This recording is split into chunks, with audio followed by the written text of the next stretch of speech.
Wow, well, hello there, everybody. It is I, Marc Dantonio, once again being your host for SkyTour LiveStream. And I am hopeful that you guys will hang out with us tonight and spend some couple hours with us anyway as we move through the night sky.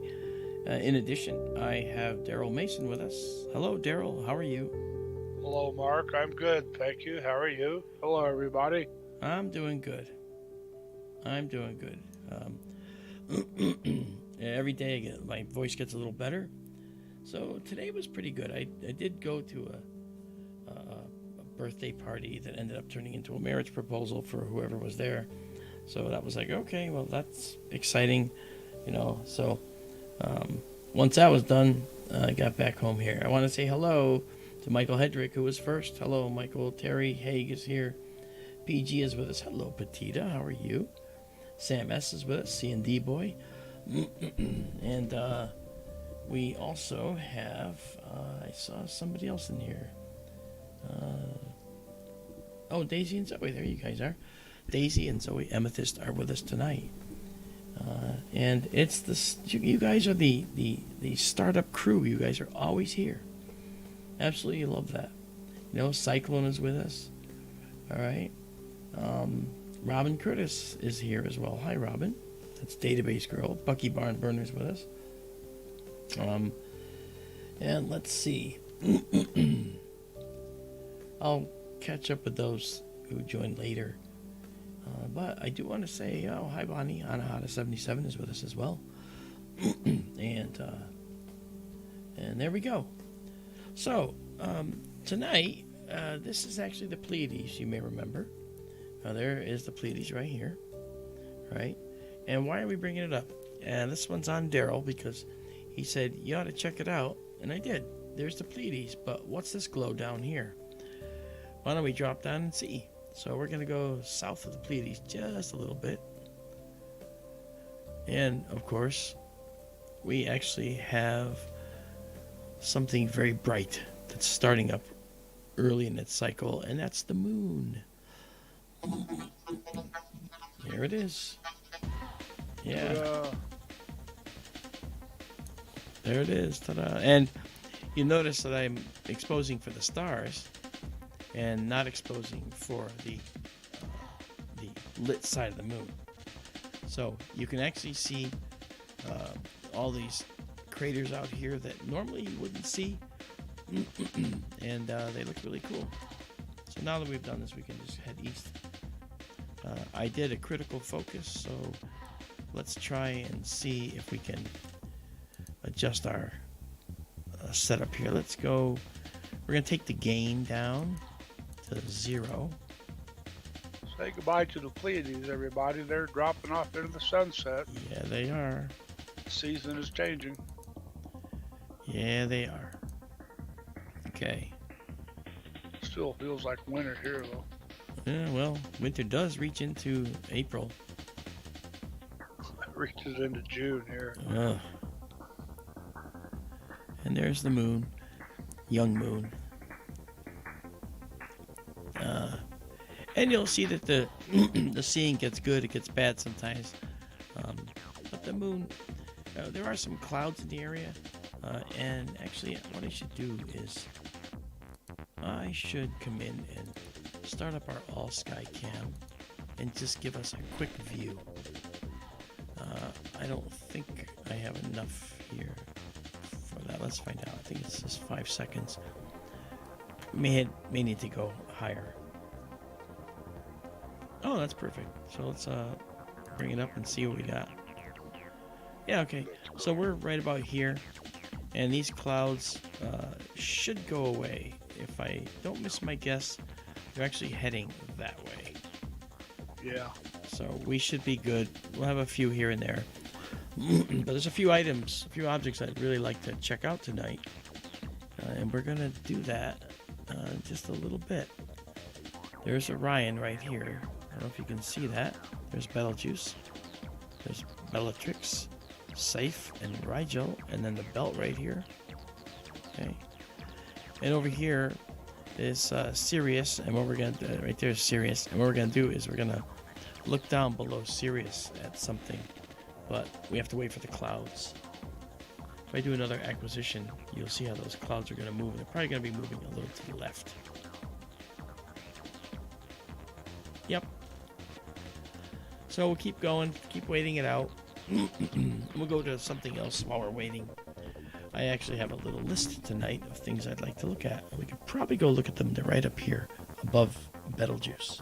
All right. Hello, Cindy Murphy. Hey there, Irish Beach Boy. How's it going? He wants to see the big Betelgeuse. Okay. Well, you know what? We can, because we're heading that way anyway. So why don't we do that? Let's back out here. And let's go to Betelgeuse. Actually, we have the Crab Nebula up there too.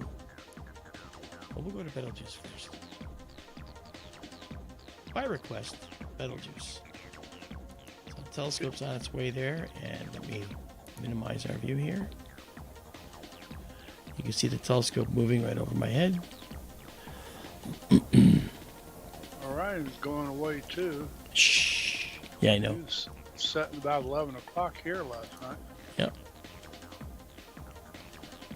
All right, so we're doing 15 milliseconds. That's tiny. So there's Betelgeuse. But if we set this to what we normally set it to, which is 1 second, all right, you'll see that Betelgeuse will be brighter. And then if we increase our gain so you can see other stars around it,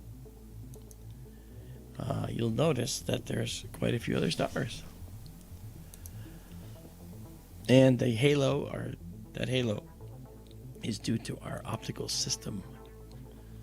So there it is. And see, there's a little piece of a cloud here coming through. So we're just going to let those clear out. But by request, we were asked to show them Betelgeuse. Okay, and we did. Luciana's with us. Edward is with us. Hey, Edward, how are you doing? And you guys, make sure you subscribe, you know. Make sure you subscribe. And Irish, just let you know, at some point, hopefully, while we're still alive, Betelgeuse will go supernova. And we, we're going to cover that. If it's up, hopefully we can cover that. So it'll have to happen during the pre-winter, post-winter months, or somewhere in between, for that to be something that we can see. Okay, the green, by the way, this is our night vision mode, okay? It's color night vision, basically, so you can see the colors of the stars, but it's basically showing us the colors a little better. I can adjust that, but I'm going to leave it as that, because when we take photographs, you'll actually see that the colors come out naturally and the sky is black, because I get rid of all of the green stuff. There's no green. All right, let's see here. All right, a couple things here. South Dakota, how are you? I sent you a chat message. Did you get it? Not yet. Hold on. And Celty, we just looked at the moon and the Pleiades together. I think you came in just a moment too late.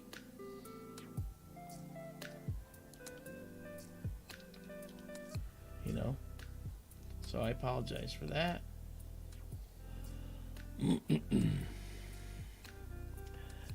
Yeah. And Daryl, you're absolutely correct.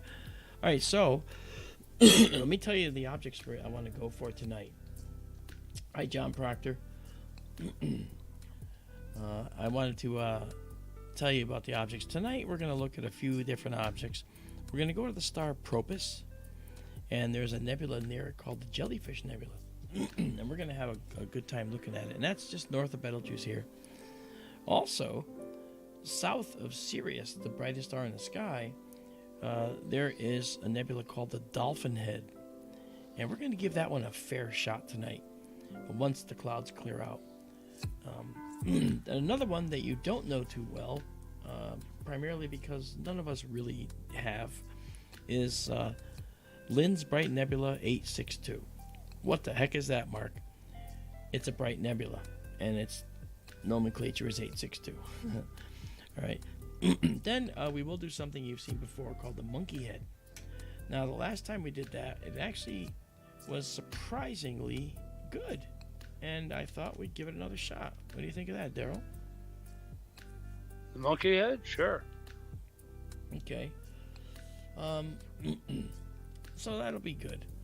Celty, I'm glad you're having a good night. Thank you for joining us. Make sure you subscribe, like I said, and hang with us, because we do a lot of really cool things. Last night, for instance, I wished you guys could have been here, the ones that didn't make it. We actually tracked and watched an asteroid moving right through the field of view. It's Asteroid 2023 DZ3, and it's a near-Earth object. It's about 70 meters across. That's around 230 feet. And it was last night, it was further away than the moon, but we caught it and we watched it going through the field of view. And it's captured, I did a Facebook post about it, and it's been captured in our server, on our server at SkyTourLive.org. You go up there and scroll down one section to the gray section, and it says, "Take me to cool pictures," and you can check it out. And Bonnie Anahata says, "Last night was amazing." I'm glad you liked it, Bonnie. It was fun. You know, I went looking the asteroid Yeah. on the star chart this afternoon after your message. You said it was in or near Scorpius? It was heading that way, yeah. Yeah, It's 16 hours. It's going to... When I first looked it up, it said it was in Ophiuchus. Yeah. And this is on the Sky Live. And when I went to the main map, it said it was in Sagittarius. Or at least when I advanced the time until, you know, the comet was above, the asteroid was above the horizon. Yeah. And it said it was all the way in Sagittarius later tonight, I guess. Yeah. So it's really booking. And that's a summer constellation. We're not going to be able to see it. And at least not until, like, 4 in the morning, 3 in the morning. Yes. I don't think we'll be here then. Hi, Rockstar. Hey, Tim F. What's up? Woohoo. Okay. Nice to see you guys. We're still getting some clouds passing by. Let's go back to our AllSky and just do an update here. One more 5-second acquisition. And these clouds will probably be moved over now. Yeah. All right, so nothing over here. The clouds are going from here to here. Okay, this is the west. They're coming from the west and heading to the northeast. So they're going this way. So to see that better, I'll just do another one right now. Hopefully they're not stacking up in the east. No, see what they're doing? They're moving this I know way. they're moving west to east, but look to me almost like they're getting thicker over there on the left side of the screen. Yeah. Well, that's okay, because what we want to see is right over here. So, Knock on wood. Yeah, we'll just give it a shot. All right. Let's watch this spot right here. Yes, it's all moving that way. Well, we'll give it a chance. We'll give it a shot.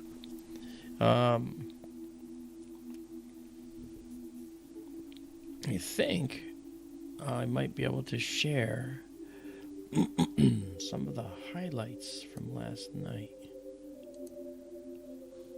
I think that might be something I could do. Let me try that. Meanwhile, we'll leave this going here, and there is Betelgeuse. Let's go back here first. All right, and now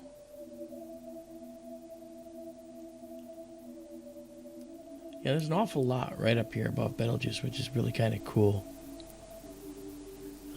And one thing that I'll check out right now is the 37 cluster. This is neat. It defies your imagination when you see it. So we'll go there now. Check it out. All right, and the telescope is coming in. We're at 1,000 milliseconds, which is 1 second. And I want you to look over here at this cluster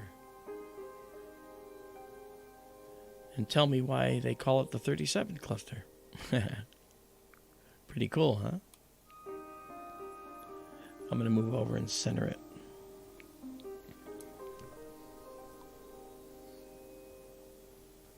Yeah, Bucky, we gotta click on that cloud filter.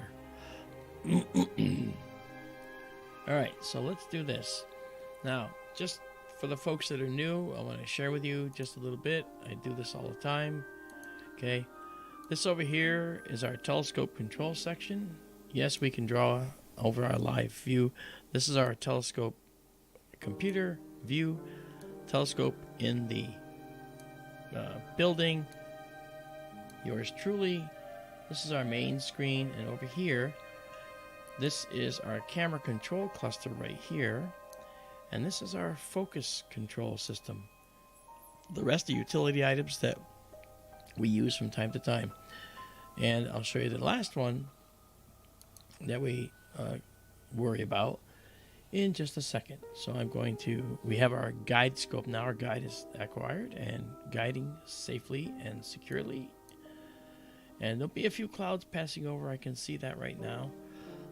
But let's try a 12-second shot anyway, just to see how this is going to look. Let me go back to this and see how long it'll take before that batch goes away.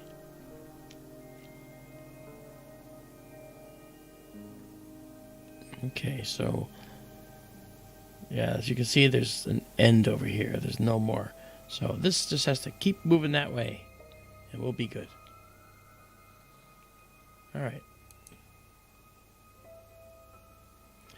So you see the 37? There's a 3 right there, and there's a 7 right there. It looks really interesting, doesn't it? So let's do a 12-second shot right now. And then you'll see the last screen that we care about, and that's this one. Sorry, that was our calibration frame that I used. This is our stack screen down here. This is where we stack our images together. We take one image and then a second image and stack them on top of each other. What that does is it eliminates all the noise over time. It looks really pretty. So first things first, these are our color curves. You'll see there's a blue, a green, and a red. The average curve is this white one. We want those all to line up. So I'm going to color correct to make sure that all the color curves line up. Okay? So there we go. And then I want to do a quick process, and this is what we do with that. Hey, we got a satellite too. So this is now actually a very good color. So I'm going to clear this and do it again. And there we go. So now we have one that doesn't have a satellite in it, except it does. Look at that. Did I see? Oh, no, I don't. Okay, that was just an artifact. Okay, so this is the 37 cluster, and what we'll do is move this dotted line is our black level. Okay, and we're going to move the black level just a little bit to the left, and just gives a little more brightness there, and then we can move this down, and it really will show this beautifully. So the 37 cluster is a gorgeous location, a beautiful cluster of stars, and you can see a 3 and a 7. And the 7's made of 2 red stars, which is really cool. Now, truth is, those are all different directions. They're all different distances. And so from slight side view, this would not look like a 37. It would look all very different. Hello there, Marco. Thank you for coming and checking us out.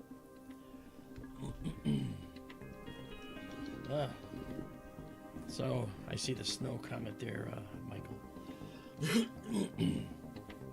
All right, so we did 7. We'll do a few more. And you'll notice that the clouds haven't really affected us that much here. So maybe those are not going to be a problem. But, although they're there, you can see them. That haze, it should be stark black. All right, but it's not because there's clouds there. It should really look more like that, you know, and it will.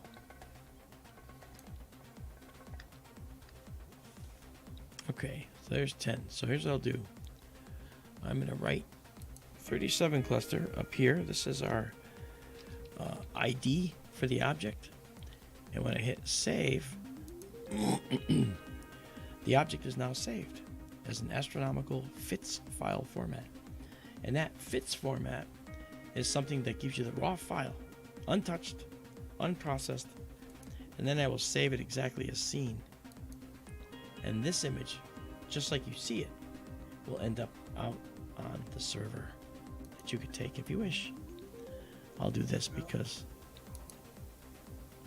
I forgot Izabela's not here, so I better post the link.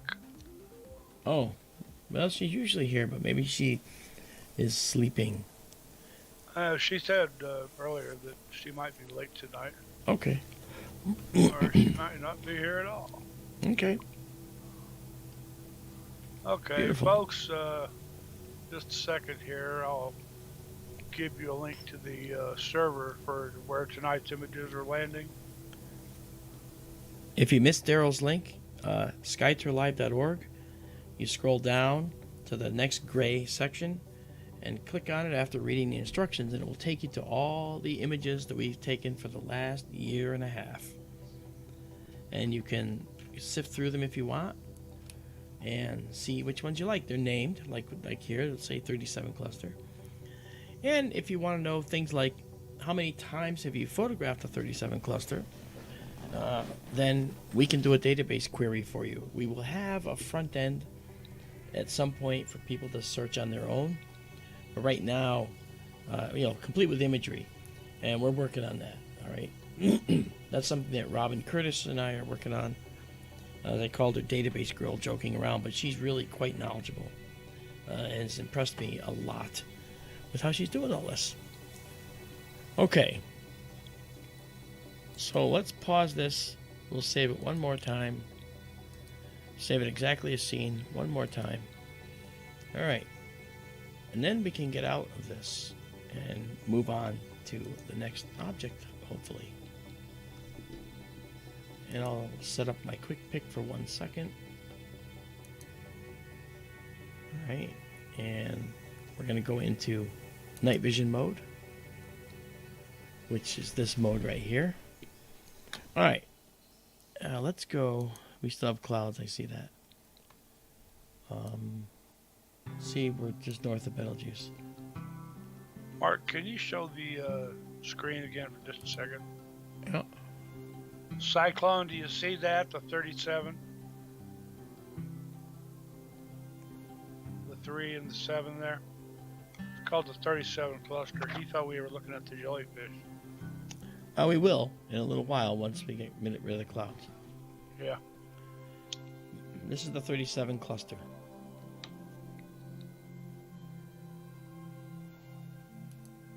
Okay, thank you. Hey, no problem. Well, you do still have clouds going. Yeah. Zoom, zoom. Yeah, let's go check it out.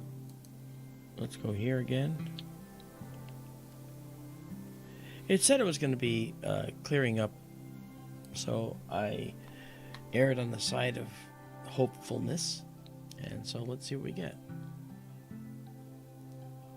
Oh, see, they're still there. Mm-hmm. Yeah.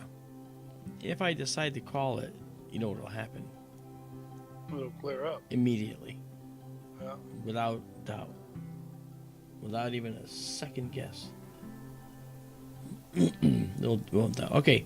Actually, what I can do is I can, while we're waiting, we'll leave it on the 37 for now, which is now under heavy clouds.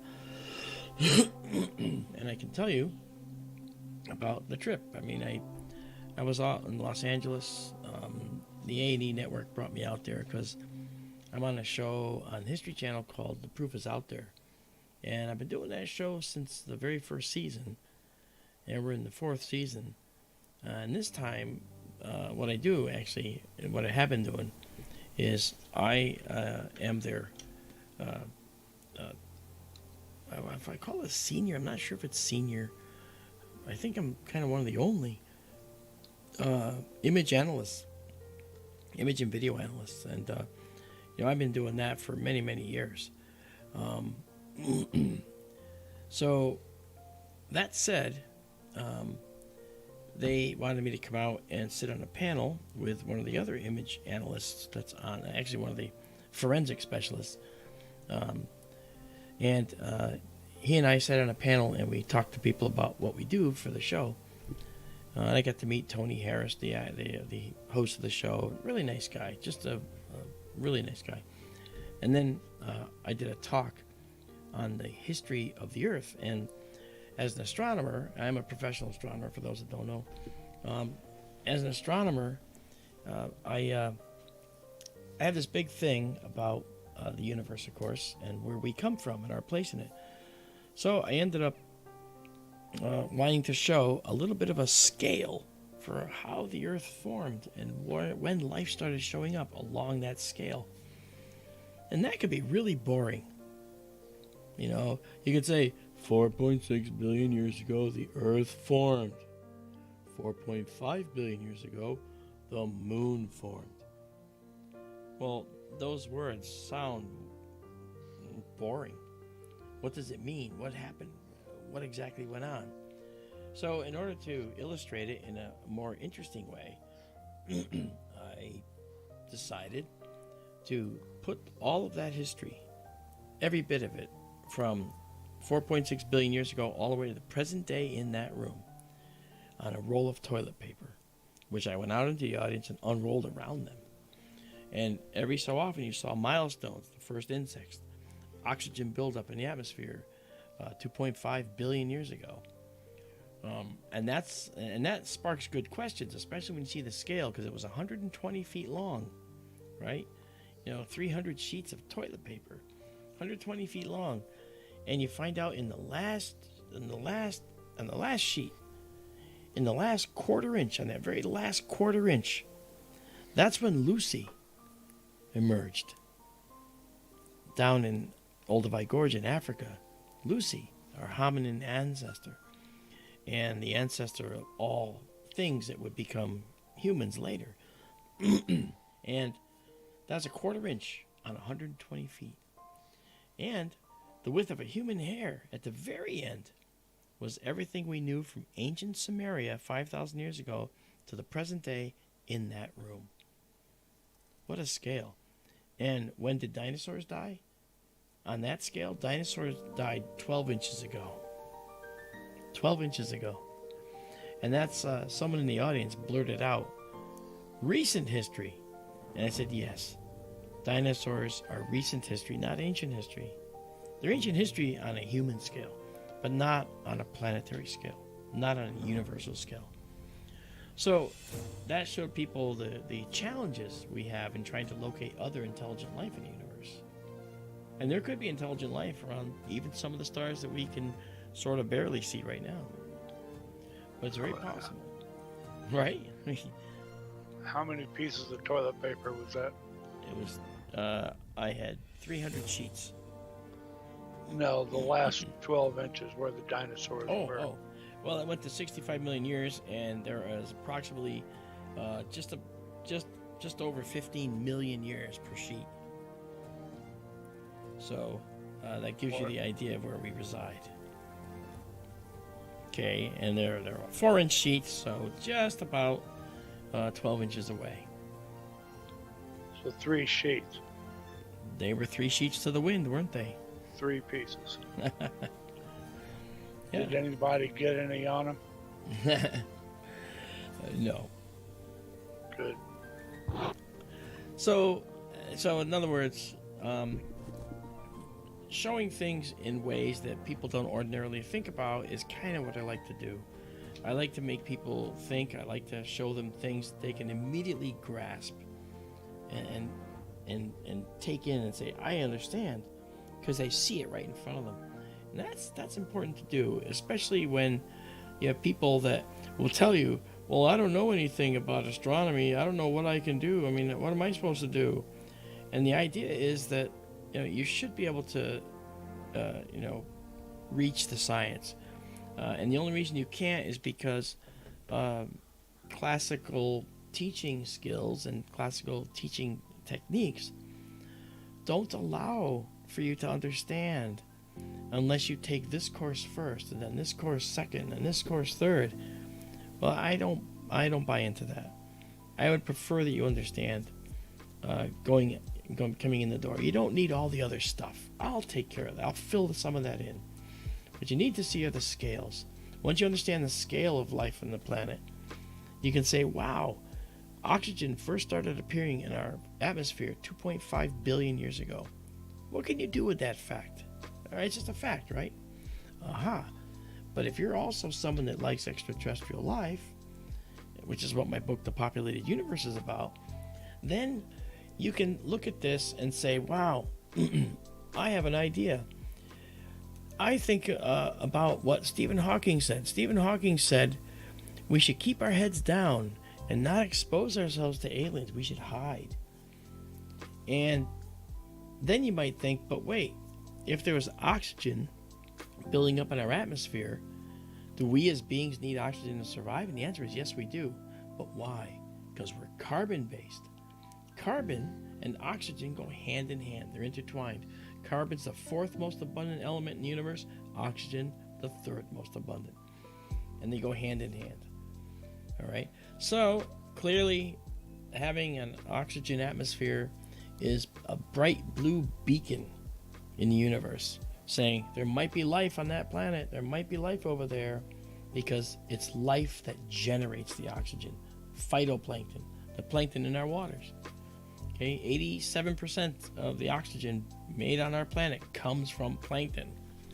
All right, so that's kind of important. So when people think about the fact that there was oxygen that early in our atmosphere, they have to also, and you would, as a person who doesn't have to have a course in chemistry and biology, you might think, well, could beings then 20 light years away, 50 light years, 100 light years away, have an idea that there might be life in our planet? And the answer is yes, because we stand out like a sore thumb, to be fair. So Hawking wanting us to keep low, the planet had other ideas, and it started 2.5 billion years ago. So once the oxygen started to build up, everybody knew in the universe that there was life here potentially. So see that? So that little kind of lesson in the scale of the Earth, that was 2.5 billion years ago. So for 2 billion more years, 2.1 billion more years, oxygen has been steady in our atmosphere. And we have had a commanding presence in the universe, because anyone looking for oxygen in the universe will have found us. And any carbon-based life form would have done that, because oxygen is essential to carbon-based life. There, off my soapbox. Let's go look one more time. Mark, Michael had a question or two of you. Okay.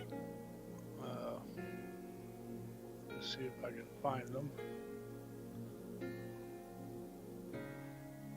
He had one earlier one, but here is the last one. Okay. Mark, could you talk about what our solar system and galaxy would look like now from Betelgeuse and also from Andromeda because of the speed of light looking back into time? Oh, that's a great idea. That's a great thing. In fact, there have been some science fiction shows that discuss that. Let's go to Betelgeuse. Okay, Betelgeuse is, say, 750 light years away. It's kind of elusive. We're not really quite sure. But basically, if you're at Betelgeuse right now, we would see the Earth as it was 750 years ago. So what you do is you go back in history and say, what happened 750 years ago? If you had a really powerful telescope and looked at the Earth, what would our atmosphere look like? What would the lights look like? What would the countries look like, if any, 750 years ago, kind of a thing, right? How would that look? All right, so we know from our history how we would look at various points in time to other places. 2 million years ago, all right, 2.2 million years ago, from the Andromeda Galaxy, if you had a powerful telescope and could look at the Earth, well, you're looking back in time 2.2 million years. So you go back in time. What happened 2.2 million years ago? What was going on? Well, let's see. 2.2 million years ago, the Atlantic Ocean would have already formed, okay, because that opened up around 10 million years ago, okay. We know that the first ice at the poles occurred around that time, so the planet would have had a reflectivity that was sort of increasing over a few thousand years at that time because the ice at the poles was showing up. So, what you can do is you can just go back in time on our timeline and say, this is what happened on Earth back then. And so from this distance away, right now, this is what we look like to them. Because the light train is still reaching them, right? They don't see us like we are now. Nobody does. No one. And we, most importantly, don't see them as they are right now. Hey, Fantasy. Fantasy's here with us. Rascally Rabbit is here with us. Yeah, I guess looking here at the skies, this is good. If there's going to be a night that's going to be cloudy, it should be tonight, because tomorrow night we're going to follow Ceres as it travels across Messier 100. And for those that think we can see the asteroid tonight, we can't. As Daryl pointed out, and as I mentioned earlier, the asteroid moves so fast that right now, it's as far as our view from the Earth, it'd be down in the direction to where Sagittarius or Scorpius is right now. Summertime constellations. So last night it was in the constellation Cancer. And then Sextans a little bit. In the meantime, it moved 5/12ths of the way across the ecliptic plane, all the way from Cancer to Leo to Virgo to Libra to Scorpius. That's to incredible. Sagittarius. Yeah. Almost halfway across the sky. Okay, I'm seeing a break now. Let's see if this is real. So here's what happens in the desert. And at different times of the year, it happens differently. But when the sun sets, okay, the desert begins radiating warmth into the sky.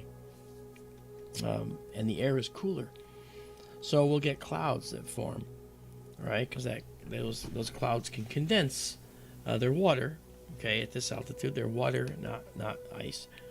And so as that warm air rises into the atmosphere, any water that's up there will condense and form clouds. So we get these kind of ripple clouds at night. But as the temperature gets normalized, it goes away. So that's kind of what we're banking on, that it might go away. Michael has another question Okay. he had posed earlier. Okay. Can quantum energy alert us of a supernova before the light gets here? Well, that takes, the answer is not exactly. I'll tell you why. The supernova process is extremely complicated. And the thing that would reach us first are particles that move at the speed of light called neutrinos. Okay, neutrinos are released in a supernova event. I actually have an entire lecture on stellar evolution that people can kind of get an idea of what goes on in a massive star, a star like the sun, a star much more massive, and supermassive stars. And the neutrino burst is what we'll see. But here's the thing that's interesting. When a supernova occurs, the star itself doesn't even know it's happened. Wait, what, Mark? Yeah, the star itself doesn't know it happened. Not for the time it takes for that shock wave to move out to the outer layers of the star. Okay? But the first thing that comes out is this burst of neutrinos. And there are some thoughts that maybe it's the actual neutrino particles which rip the star apart. Billions of neutrinos are liberated in an explosion, and out of billions, only one gets out. But the thing is, you look at those billions per second and one getting out, and over that time, you're getting many millions of neutrinos that get out. And those neutrinos are the precursor to the supernova. Those are released, and we would see a burst of neutrinos, but it's not going to move faster than light. And it would get here just before the shock wave breaks the surface of the star. So if we see neutrinos from Betelgeuse, we'll go, hey, put our telescope on Betelgeuse, and it'll look like we saw earlier. It'll look just like it does now. Okay? And then maybe a couple hours later, depending on how long it takes that shock wave to move, literally the distance, Betelgeuse is large. It's the size of the entire orbit of Jupiter, basically. Okay? So it would take hours for that neutrino wave, that shock wave, to move out and get out of the star.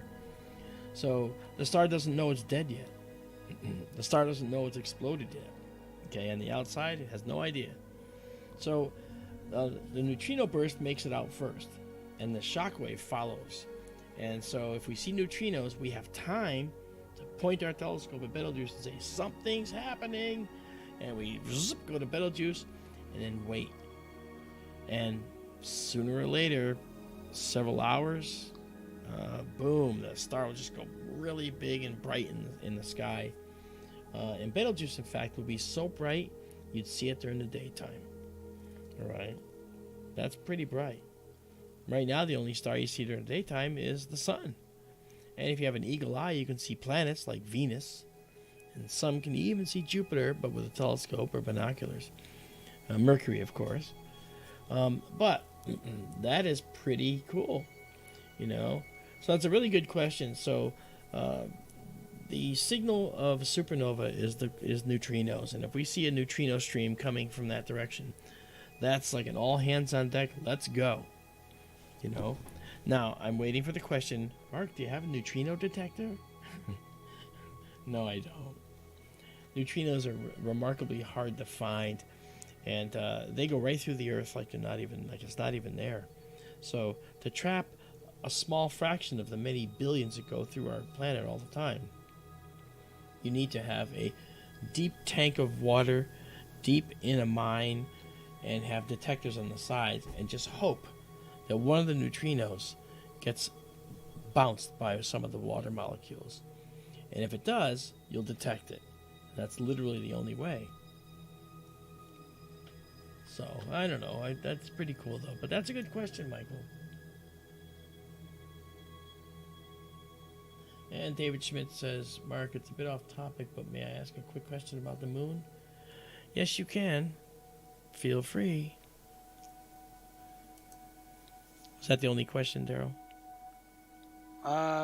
Fantasy, a little higher up, posed something for you.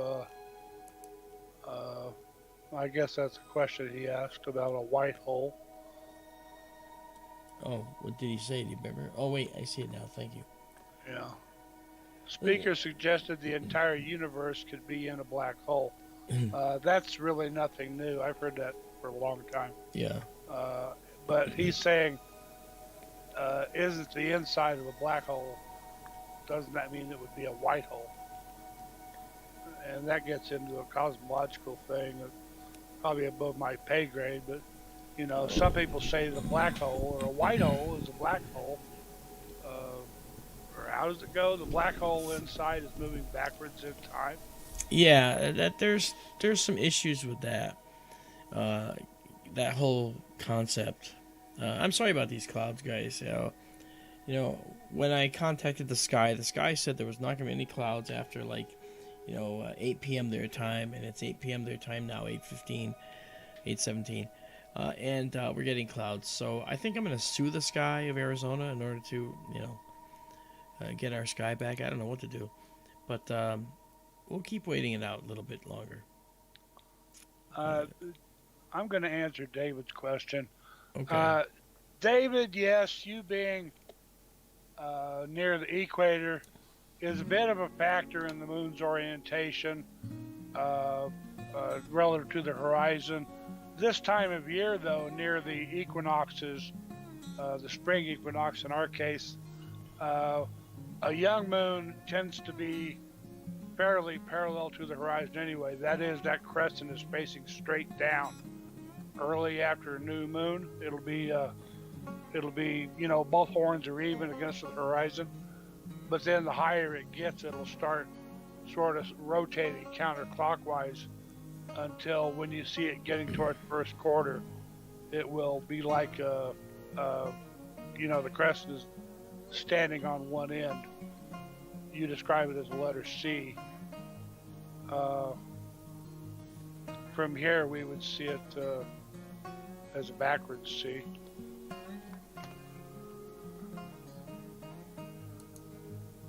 Thank you, Darryl.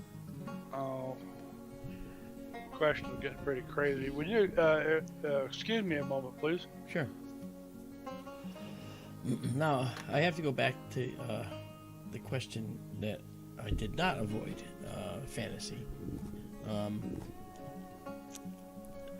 The question about the black holes, it's very interesting, and I've heard it said that we're inside a giant black hole, yes. But there's no way for us to show that, prove that, even show it hypothetically. So that's an issue. Hang on one second.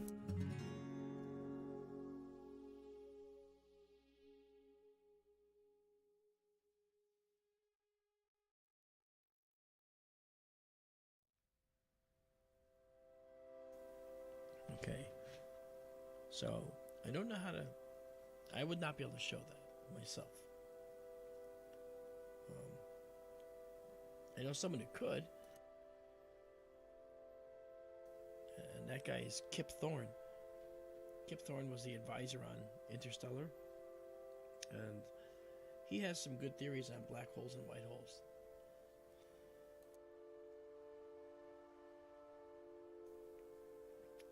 I'm trying to remember when it was, but it had to be over 12 or 14 years ago. I sat with him and we talked about black holes and white holes.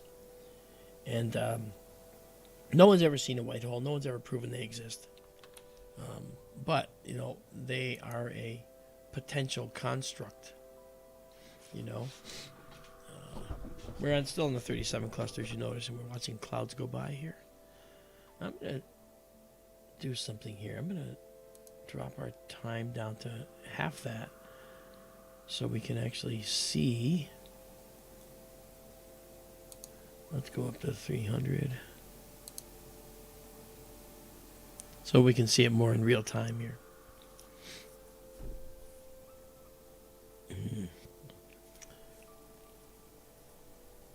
So anyway, so that's pretty interesting, how black holes work.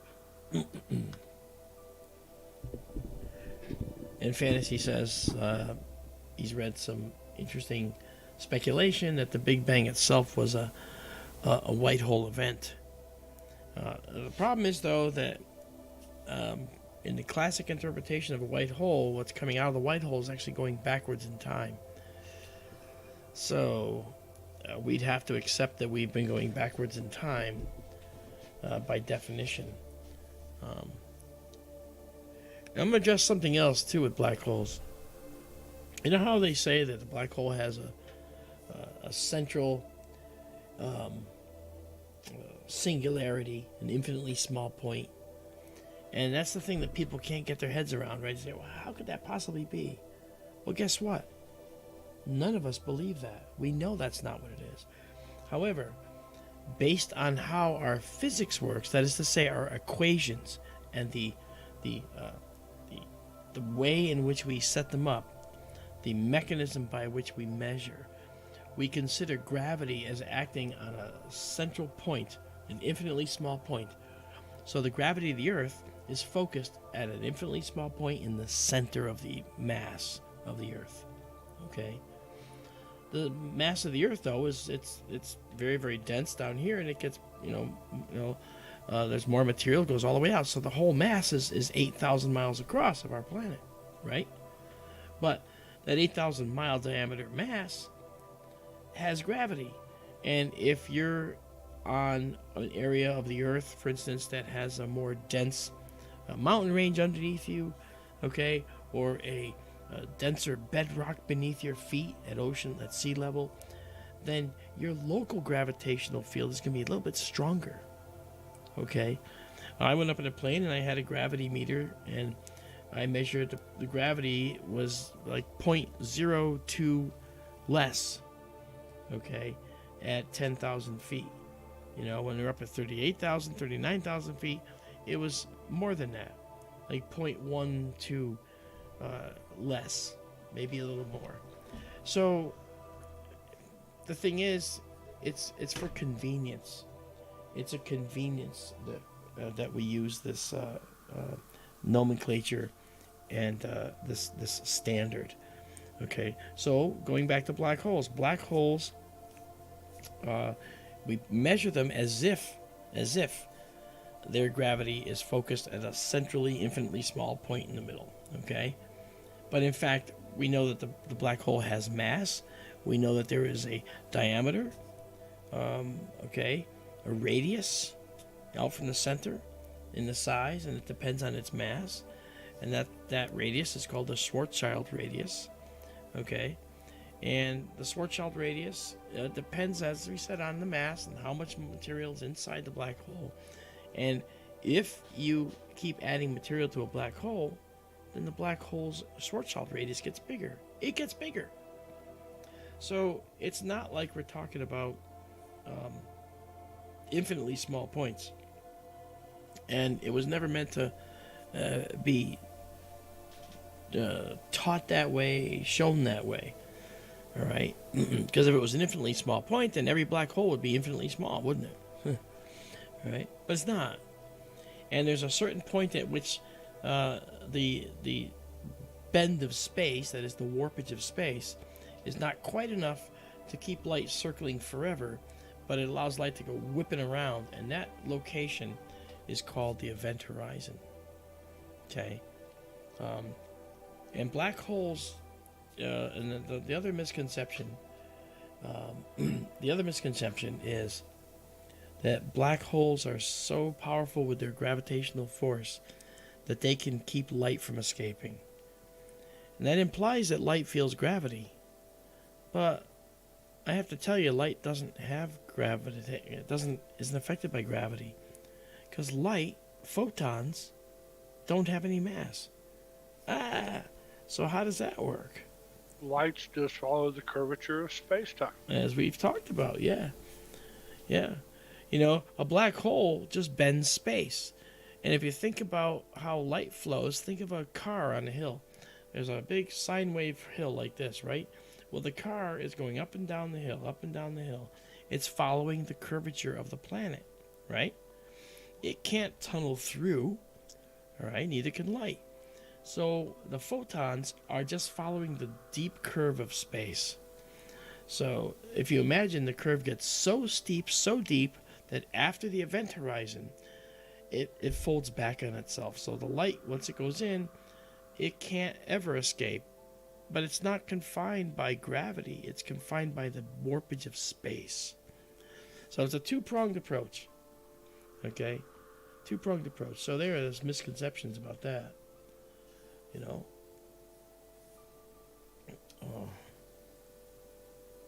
Oh. Cyclone, you have weird dreams.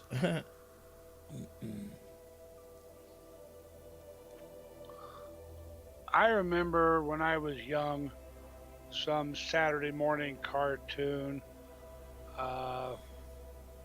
they posited that it's like cascading universes within universes. Yeah. And they did this in a way, you know, to get the idea across to a kid. And they basically painted it as, well, you look at us, and then you get down to an atom like in our fingertip. Yeah. And that atom is a whole other galaxy or solar system, or, you know, something of the sort, where it's constantly what's the word I'm looking for? Receding. Receding's not right, but you know what I mean. That it, you know, that's like the maybe the different universes are nested inside each other instead of next to each other Sure. in brain space or whatever it's called. Sort of an infinite regression. Mm-hmm. And I'm not saying that's the case, but you could kind of relate something about the ideas of black holes and universes in that way too. I mentioned this in the past that they say a black hole is infinite density inside. Actually, it's not. And the bigger the black hole, the shallower the gradient is for the gravitational force. Like you're more apt to be spaghettified by a relatively small black hole than a really big black hole. For sure. But then they said that, well, though though gravity isn't, what am I trying to say? Mass isn't infinite density inside the black hole. It is inside the singularity, perhaps, but not inside the event horizon. And that if you took a big enough black hole, say with all the mass of the universe in it, that it would look very much like what our space it looks like, that we're inside the black hole. If you figure now the average density of the universe per volume, whatever, that when we put all the matter in the universe inside that black hole, that where we live is what results. Yeah. I think you get what I'm trying to say. And then, the white hole could be, it's the black hole going backwards in time. And as Fantasy said, I think that, that could be the fountain into the next universe, so to speak. Yeah, that's I've heard that before. That's the Big Bang. The white hole is the Big Bang into the next universe. Yeah. It's all idle speculation. For now, it is. Yeah. Fantasy, I've heard that too. Speaking of black holes, do you think personally that Planet 9 hasn't been found because they theorize it could also be a black hole the size of an apple? Hello, Benjamin Zawala. Hey, Ben. What do you think of that? First of all, a black hole has some constraints. Stars of a certain mass can become black holes. It takes a long time for a black hole to evaporate, but black holes do evaporate. So to have a black hole that was the size of a star needed to actually become a black hole evaporate to the point where it'd be the size of an apple or something even a little bit larger would take more time than the universe has existed by far. That process I don't think is one that is unfortunately I don't think is one that we can hang our hats on. Yeah. I'm a big believer in Occam's razor. The simplest answer is the most likely answer. There could be a Planet 9 out there. We just haven't found it yet. Well, there are theoretical ones. Yeah. There's been some talk that there's something out in a certain direction of space because orbits of objects way out there in the Kuiper Belt or farther out, I guess, seem to be being influenced by something, and they're kind of aligning as if a certain something is out there somewhere, but they're looking. They just haven't found it yet. That's right. I think it'd be cool if they found another planet. No, theoretically, see, we have Eris, Sedna, Keor, these larger Kuiper Belt objects out there, and it's possible that there's more. In fact, there's a theoretical model that shows that maybe there is. I just had to show you guys the Orion Nebula because it's gorgeous. there's a theoretical model that shows that there might be an object out there that might be at least the mass of the Earth out there. Now, it doesn't mean that there's any kind of life. Let's go full screen on this. Why not, right? Because we can. Put that down. All right. I got to give you something for your money, which is nothing that you said to spend. The theoretical size and mass, however, would affect Jupiter, and Jupiter would affect it, and it would affect all of the asteroids. It would affect Uranus and Neptune, especially Pluto, of course.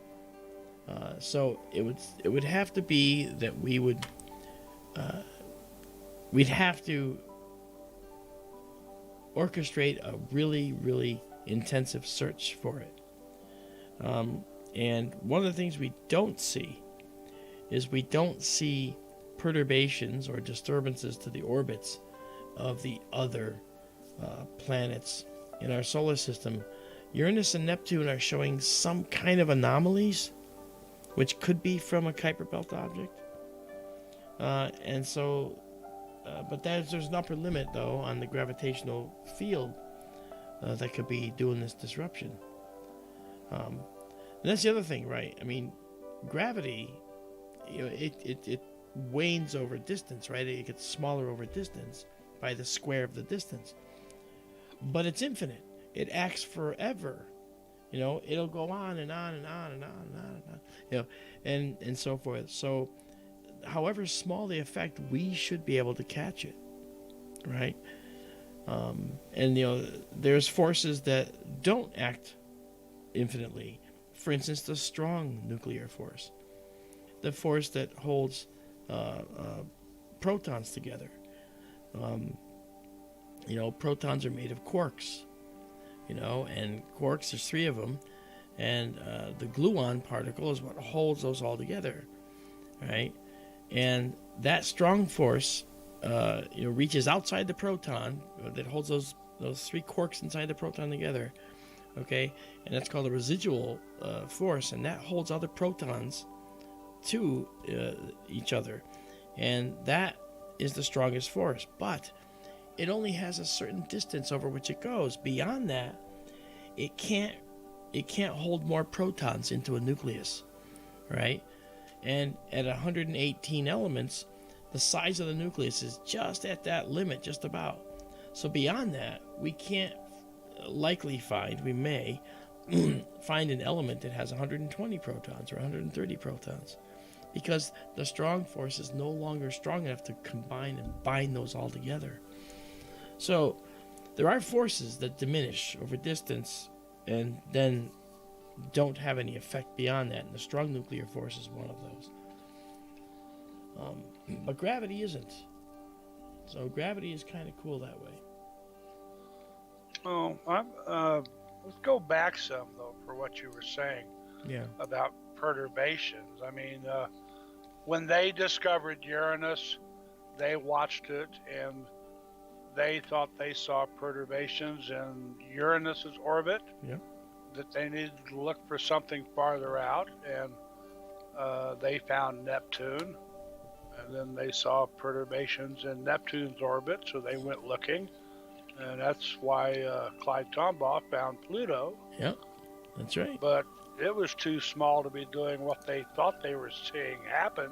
Yep. Did they just give up on the perturbations, or were the perturbations not there? No. Are the perturbations really there?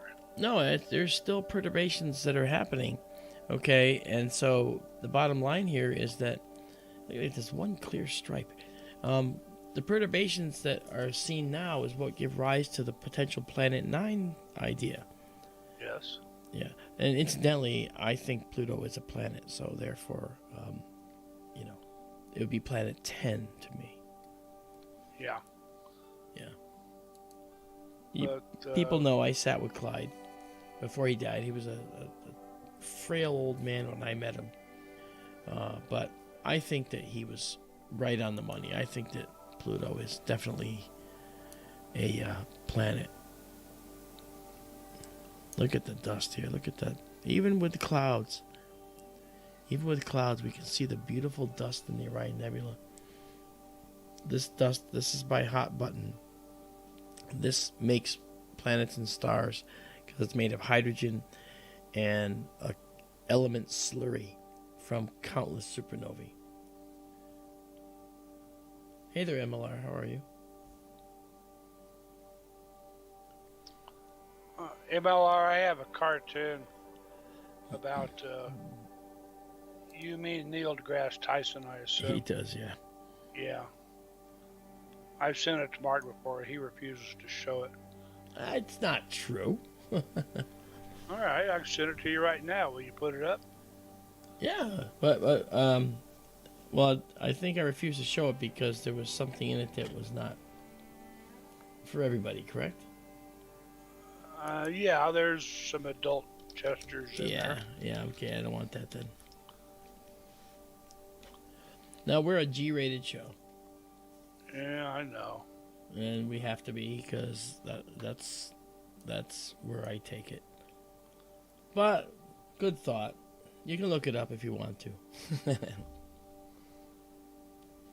Thank you for reminding me, Daryl. I remember that now. Sorry. Yeah. So, for a cloudy night, this still doesn't look bad, does it? Not bad. You see this band coming through here? That's likely a cloud segment that came through and became part of the image over time. Ben asks, what's the green gas? That's an excellent question. This greenish gas you see is oxygen, doubly ionized oxygen. Now, if you look at the oxygen atom, it has what are called these valence electrons on the outside orbits, right, of the atom. And you can ionize them, and if you ionize 2 electrons off, okay, when they come back in, they give off this greenish blue light. Now, hydrogen gives off this reddish light. But the thing is, it's not like oxygen atoms only make blue-green light. Okay, they don't. They make other kinds of light, when the electrons come back in. However, the predominant location that they end up in is responsible for determining what color you see. And the predominant location for doubly ionized oxygen is this quantum level that gives us greenish blue. Same thing with hydrogen. Okay, in hydrogen, there's 1 electron, and it drops to the state that is known as n equals 2, like number 2. Okay, and that n equals 2 state gives us the red that we see. It drops to other places. The electrons will drop to other places too to give off energy, light energy, but the predominant one is red. There's hydrogen beta, there's hydrogen gamma, there's a Balmer series, there's a Lyman series. There's so many different elements to what makes the colors of a nebula. So I think it's pretty cool.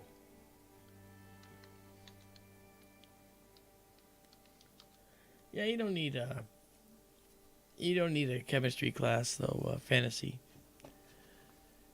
Now, if you look up here, this is interesting. Now you need an art class to figure this out.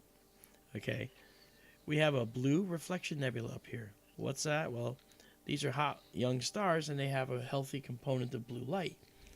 But the dust that we see, this brown stuff here, there's dust up in here, and that dust is actually scattering some of the starlight. And because the dust particles are a certain size that we see in the universe, we find that those dust particles will scatter the high energy light, and high energy means blue.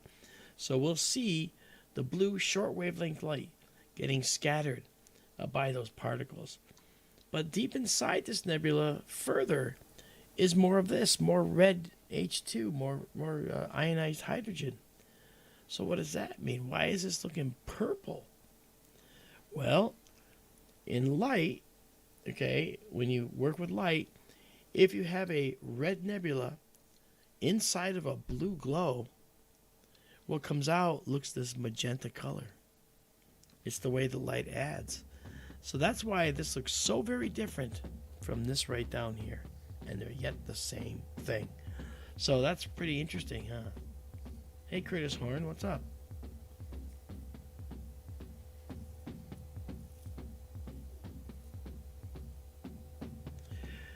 Bucky asks how to get doubly ionized. Well, the trapezium in here is a very, very high energy location. And I don't think that I can take us down to just a trapezium, because it's really bright in there. I'd have to cut down the exposure drastically. But what it does is the oxygen atoms in here are doubly ionized by these hot blue stars that are in the trapezium. It's all energy going into the system from the stars. That's right. And when the energy goes into the system, okay, the electrons go to higher orbits until they're virtually off the atom. And then when they're off the atom, they can actually collide with other things out there outside the atom, other electrons, other particles. And when they collide, they give off some energy, and they begin to fall back down into that I won't call it a gravity well, but the attraction well that the protons create in an oxygen atom. And thus that electron will then bounce down and cascade into the atom, dropping to various levels. And the one that lands at the most gives us this blue-green glow that we call a forbidden line of oxygen. You can't generate this on Earth. It doesn't happen on Earth. It has to happen in a very, very thin, hot gas out in the universe. Let's go see if we're going to have any luck or if we have to call it.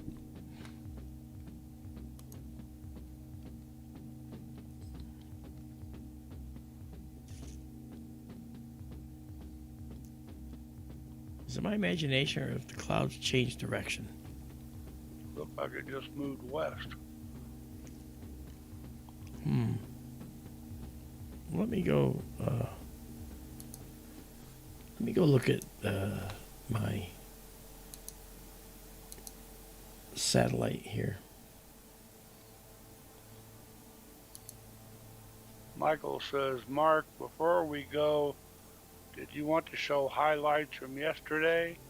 Yeah, I do. Do we know what 2023 DZ2 is made of?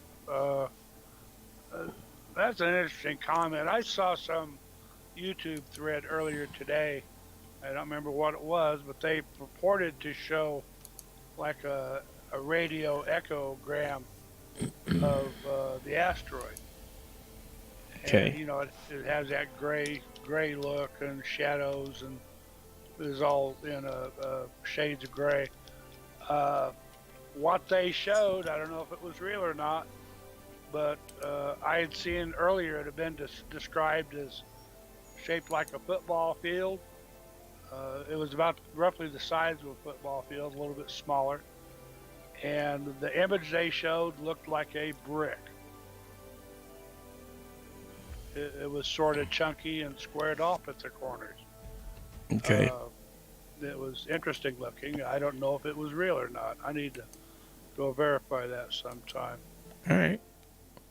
If you want to do a best of thing he was talking about, yeah, this is not a live picture, Robin. Yeah, it's not actually the live picture. I'll show you right now because I just saved this out to the server. But the live picture is what you're about to see now. Okay, so this. Oh, that was a live view, though? I mean, it was a live. Was that a fresh exposure? Oh, yeah. This was a 32 image stack, yeah. I thought that was a file photo. No. I was just doing it. So this is what it looks like now. Something must have cleared up. Well, this location did, but okay. If I take us to 2-second exposures, okay, right there, and you'll see a little bit more. See, but we have to wait 2 seconds, so I like to keep us down to 1 second. I thought that was an old file photo. Oh no, not at all. But what I will show, though, I think is important, let me do this here. I want to find our. Oh, I have them here somewhere. Just a second.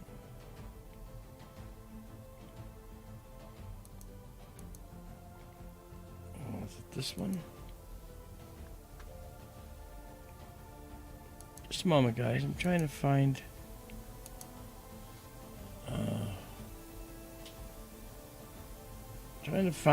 Our data from last night, which I think is kind of impressive. All right, let's try this. All right, here we go.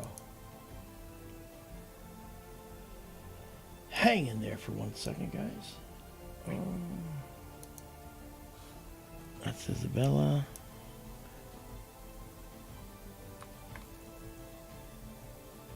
All right, this is here. Again, this is live, 1 second shots. You can see that the wind is actually picking up a little bit, so we get oblong stars momentarily in our exposures. So that's problematic. All right, now let's go over here. Okay, here we go.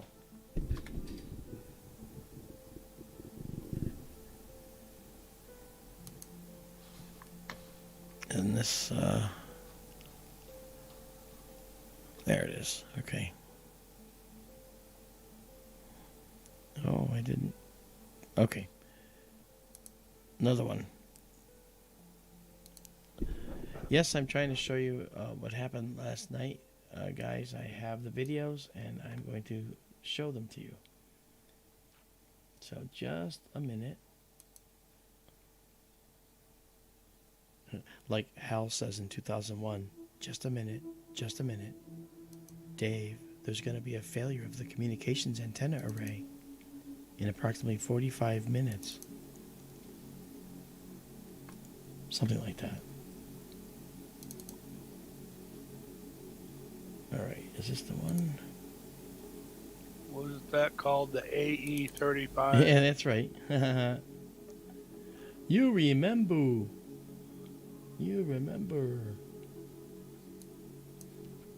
Okay, this is not the one I want. This is the one I want. Okay. All right, so this is what we want. So I will show everybody this in just a sec. Let me pause it. So if you weren't with us last night, guys, the Asteroid 2023 DZ2 is streaking by. Last night it was 256,000 miles away, and it was 70 meters across. That's about 230 feet. And this asteroid was zipping through so fast that tonight it's actually making its way between the Earth and the Moon. Okay, but it's going to miss us by a long way. It's not like it's skimming close to us, right? But let's take a look. Let me show you what we did last night. Okay, this is, oh gosh, who are you? He's looking too red. Anyway, here, watch. Okay, we didn't know if we found it. It's like, oh, I found it, we found it, and here it is. Okay, you see that object right there moving. That's the asteroid. We managed to catch it, and what you can't hear here is that I'm giving Michael Hedrick kudos for giving us coordinates that we tried to find, and they were not the right coordinates. Here, watch it again. This guy. Okay, watch this one more time. So what you're hearing is, what you're missing me saying is, here it is, I see it, here we go, we caught it, guys. And there it is, right there. It's in the box, you can see that moving. That's 256,000 miles away. we got to actually catch it, which was nice, you know. And then another one, which is a good one to see, is this one. This one shows it as well in the box, moving by itself through the sky. That's how fast it's. This is real time. And we're watching it move through like that at that speed.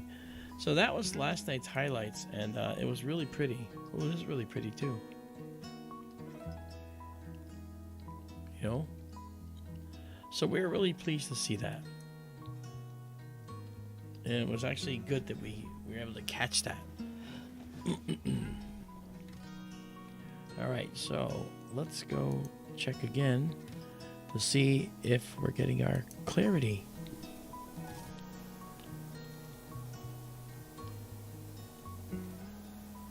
Oh, it's tempting. All of Orion is open now. Okay, we might be getting it. We might be getting it.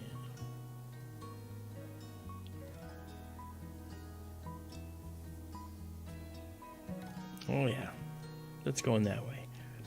Okay, let's give it a couple more seconds, a couple more minutes, and then we will keep trying. So one thing I wanted to mention to you guys was, and when you look at the stuff that we do and how we do it, there's an awful lot that goes into what we've done and what we've created here. Let me bring us back to the right format here. Our telescope is a 10-inch system, has an auto-guiding system on it. It has a dedicated astronomy camera. And what we could do, I think briefly, might be interesting to try this. Let's do it. While we're waiting, while we're waiting for the sky to clear, I'm going to bring us to our site, just so you guys can see. So let's pull this up. Okay, this is SkyTourLive.com and SkyTourLive.org. Okay, we have both.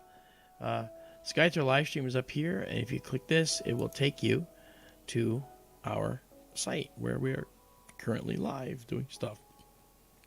All right, and if you click on our Patreon page, it'll take you to where you can check out one of our Patreons if you'd like to support us with Patreon. This is very helpful to us. It's going to help us keep going because we need to. We need to keep going. Okay. Now, as you move down, here's that gray box that said, I want cool pictures, and it tells you what to do, and then you just go to the online database. Now, if you keep going down, you can get photographic prints. These can be on canvas, metal, framed under glass, and we have a photo gallery as well. And you can go through those on your own if you like. But there's the observatory out in the desert right here. STLS, SkyTour Livestream. And that is a stylized view of the Orion Nebula.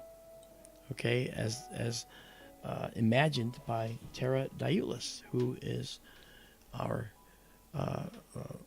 artist in residence. She's also part of the SkyTour Livestream nonprofit corporation. She is she's one of the directors, as I am, as Marianne Robb is. She is the secretary. Marianne Robb is the treasurer. And I am, I don't know what you call me, president, I guess. I don't know. But look at the beauty of the night sky out there. This is a typical sunset that you see out there, right? And then the moon, the young moon over the cactus.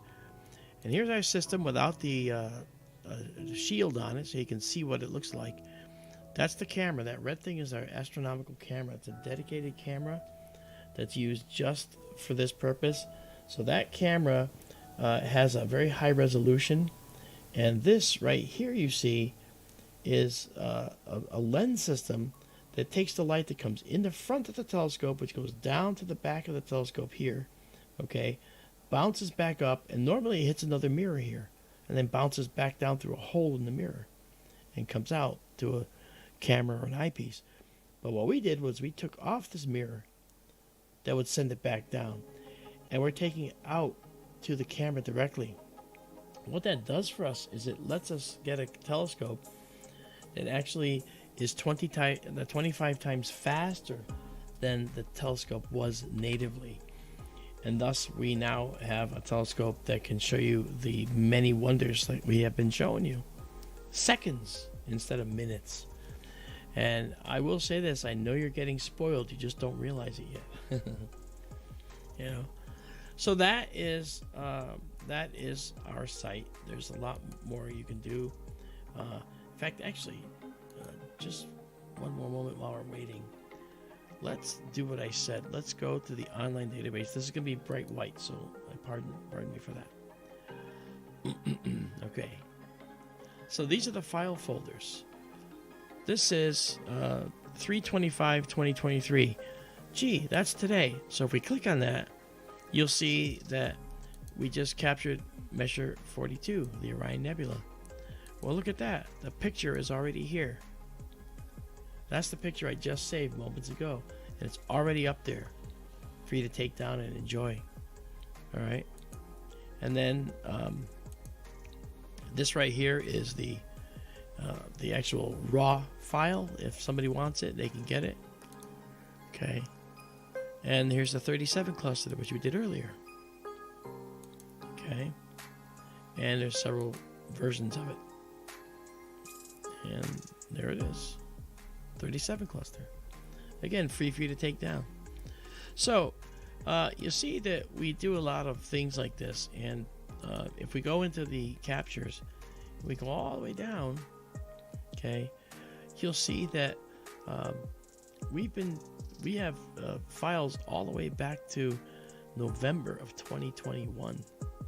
Okay, everything we've photographed from back then is in this database, in this server. Okay, so you get a chance to check it out. You get a chance to check them all out. You could get lost in here looking at pictures. Don't get lost. Don't get lost. In any case, there you go. That is what we do. That is SkyTourLive.org, SkyTour LiveStream, and we're happy to have you here. So if you want to see more stuff, subscribe. Oh, look at that satellite, zingo! Now it's a 1 second exposure, so in 1 second that satellite makes a trail. That's a Starlink satellite. That's a north-south Starlink satellite. Let's go see. Oh, I like that. Let's make sure that it's looking better. Let's see all these clouds over here now. Oh, yes. Okay. Betelgeuse is in the clear. The moon's a little close, but you know what we're going to do? We're going to try it anyway. We're going to try it anyway. See? I knew it was worth waiting for, Daryl.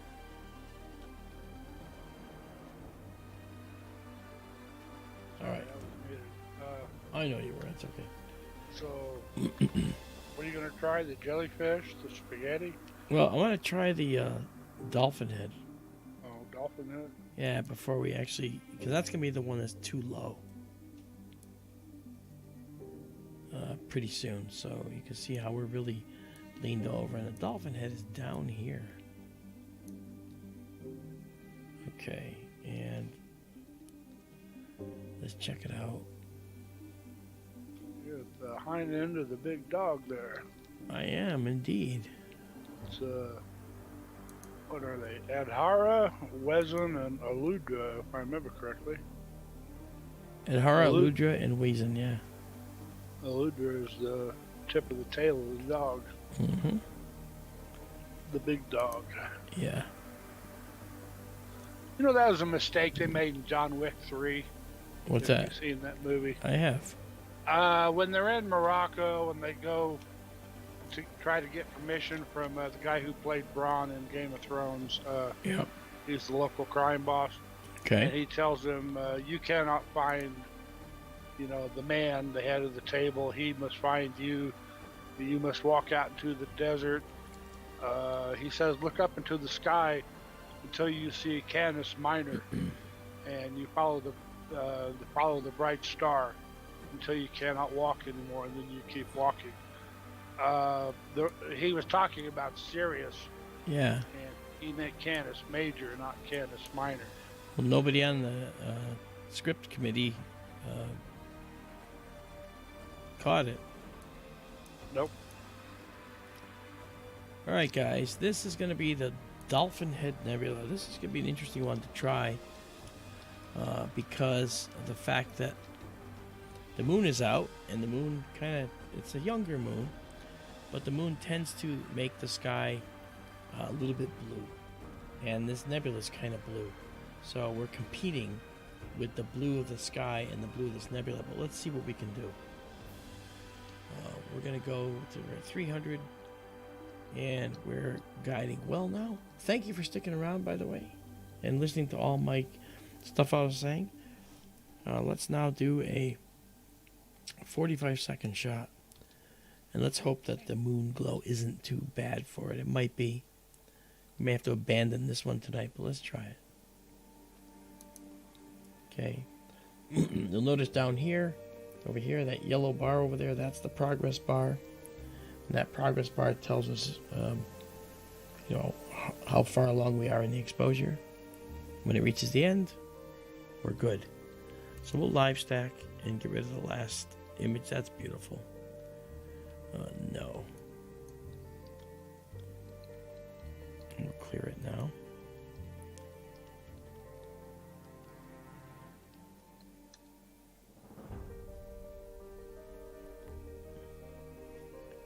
Alright, there's the telltale one. Let's see what happens. Oh, look at that. We got it. It shows up.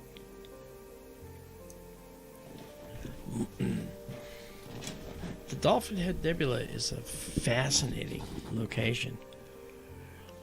This object is the result of a star that has pumped off its outer layers in a mechanism that is not fully understood. This red star is just a field star. It has nothing to do with it. It's just bright, so it has a halo. But this star right here is the one that caused it.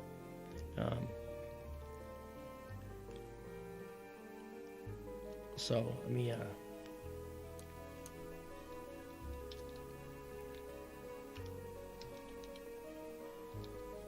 David left. I was going to tell him something. Well, he went to get something to eat. Yes, I know. He was wondering about why you don't see the camera in the image, and I told him that in the halo there around the bright star, that's exactly what you are seeing. Well, you're seeing the wires. You're not seeing the camera.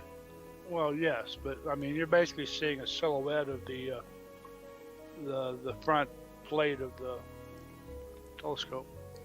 Well, this black ring right here is the same diameter as the secondary mirror would be. So, yeah, that does add the obstruction. Yeah, it's the camera cables on either side, and then the secondary obstruction and the hyperstar assembly in the camera is all that dark circle in the center. Yeah. So there's this beautiful nebula, and that's the star that caused it. Izabela's here. Hey, Izabela. Nice to see you. Oh, you missed nothing other than me going on and on and on. It was awful. You should have been here. We had clouds for a little while.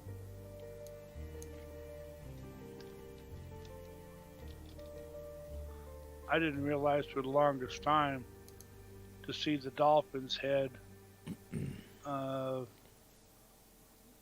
That's his nose up at the top left. Yeah, that's the bottlenose. Top right. Bottlenose dolphin's head. The beak, basically, of the dolphin right there. This is a Wolf-Rayet star. It's a very, very hot star. 50,000 Kelvin. It's a temperature scale. And again, for some reason, the stars that are these Wolf-Rayet stars, they'll blow off their outer layers. And in this particular case, the oxygen layer has been blown off. They're not segregated layers. They're mixed. There's no segregation in there. But the hydrogen layer probably was blown off as well. Probably not bright enough to be seen for some reason. But we don't really understand exactly exactly what's happening with Wolf-Rayet stars. So they're still mysterious. Sam S says, does the main mirror of your telescope not have a hole in the center of it since the light is not going to a camera at the back end? No, it does have a hole. The hole's still there.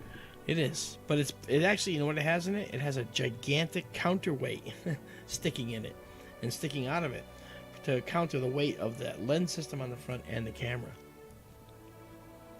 Was that part of the package? Yeah. Yeah. I did not have to make the counterweight. It came with it. I was prepared to make it. I thought I might be having to make it. Yeah. So this is really pretty.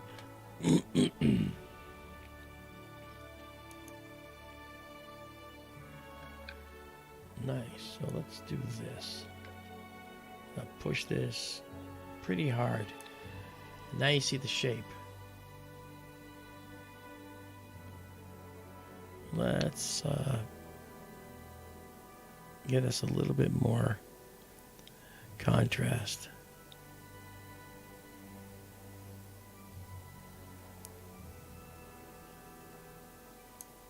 Well, so there's the dolphin head.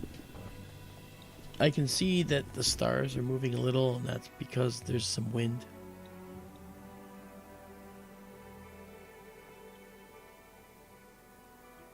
Temperature drop isn't on. You may be going out of focus a little. Yeah, I saw that. I was looking at the temperature and I noticed that it hasn't really dropped that much, but I'm gonna check it anyway. I can check it on some of the fainter stars here.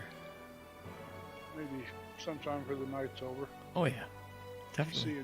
Seeing the effects.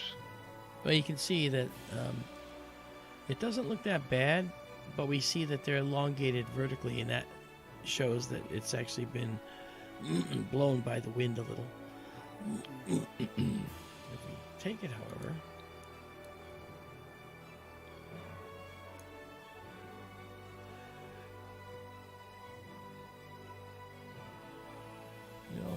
looks good. These stars are okay. The trouble is they're just a bit elongated. Part of me wants to do it over again, but we just might face the same problem.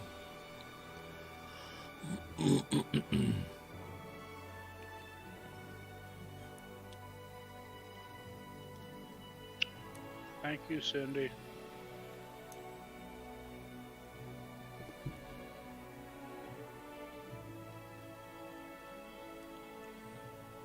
What did Cindy say? Mark and Daryl are the best teachers. Oh, that is a thank you. Thank you.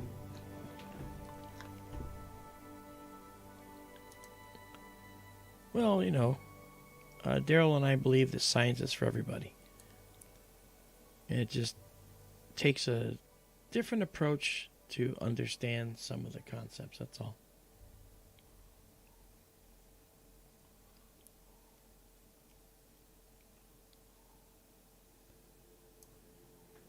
We see the complete dolphin head now, which is nice. Izabela's looking at this saying, yep, that's good. I'm going to be working on this one. And she will. She's great at doing processing. She sent me all of her greatest hits the other day, or a week or so ago. And I've been going through them. And boy, oh boy. She really does some great work, Daryl. Yes, I've seen a lot of them, if not all of them. Yeah. I have most of them on my hard drive. I do now, yeah. Yep. If I save them, I can zoom in on them. Yeah, that's right. If I just open the picture, it won't zoom, but Mm-hmm. off a download, I can. So this is really pretty. Let's back out a little bit just to... Sometimes when you back out, you actually see it a little better.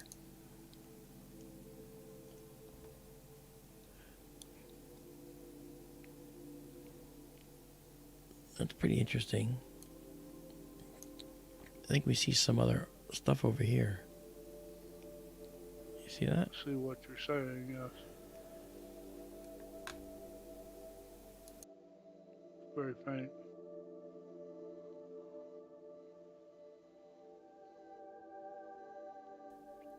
I'm sorry, what'd you say, Daryl? I'm sorry? What'd you say? You said something and I didn't hear it. I said yes. You mentioned to the upper left of the main body of the nebula, it looks like there's extended faint nebulosity greenness out there also. Yeah, it certainly looks it. I wonder if that's related. Actually, up looks pretty bright at about 11 o'clock to the center of the nebula. Yeah. This looks like it goes all the way out there. Yeah. This might be rather extensive. Wow. That's good. Well, I'm just going to do one more quick shot. Yeah, that's going. Let's go see. I want all those clouds to be gone. And are they? Okay. Okay, close enough. We're right about here. No, we're not, sorry. We're down here. So, right about there. Oh, no, wait. That's Ceres. Down You're here. To Right here. the left or lower left is Ceres. Yeah, we're actually, we actually are very close to some clouds, so. Looks like maybe they're moving out. Maybe so. Pull that out.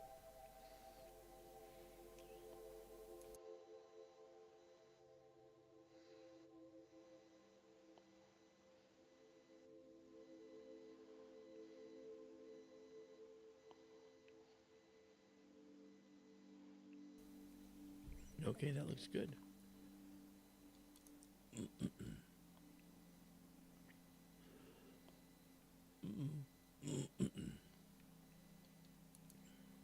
All right, save it.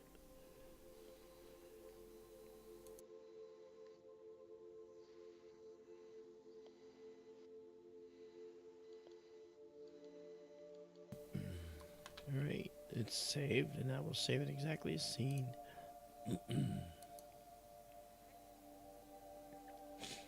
Good.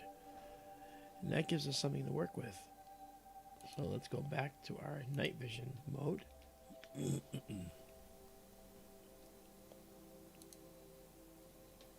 Okay. And the next one I want to go to is LBN 862. What's that you say? I'll show you.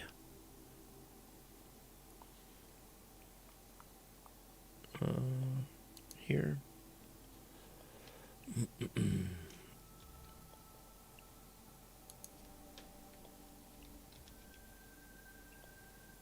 $62. Right there. And from here, it's that guy. And what's the attitude here?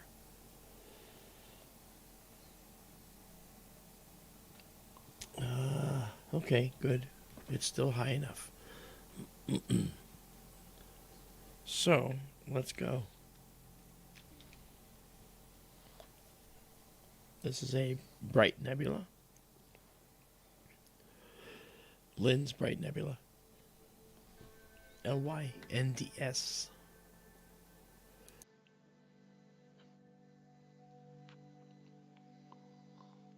this the monkey head?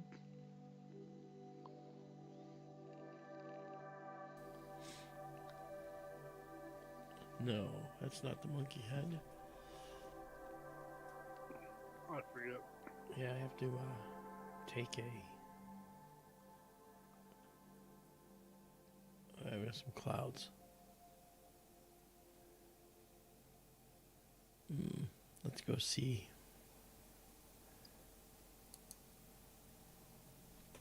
Let's go see.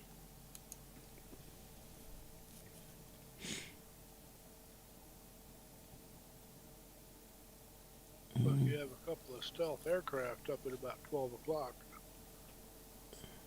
You mean these? 12 o'clock. In those? Yeah. I thought you were talking about this band here. Oh, the bird poop. Yeah. Okay. If it's not bird poop, we're in a lot of trouble. Okay. Let's I think that the nebula's up here. But we're getting wind, as you can see.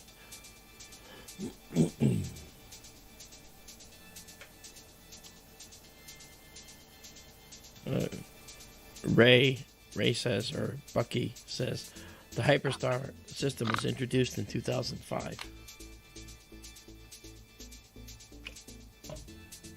And the Hyperstar, that was basically a copy of Celestron's fast star system, wasn't it? I think so. They might have been, everybody trying to, get into that arena. Hey there, Michael Galea. How are you? I know the fast star. Yeah. Celestron's been offering it for quite a while. It'll convert your F10 system or whatever to an F2. And yeah, I think the principle is much the same, if not the hardware, perhaps. Or yeah. The lens choices, whatever. I suspect they work a similar way. Agreed. They do the same thing, though, and they wind up hanging the camera off the front. Yeah.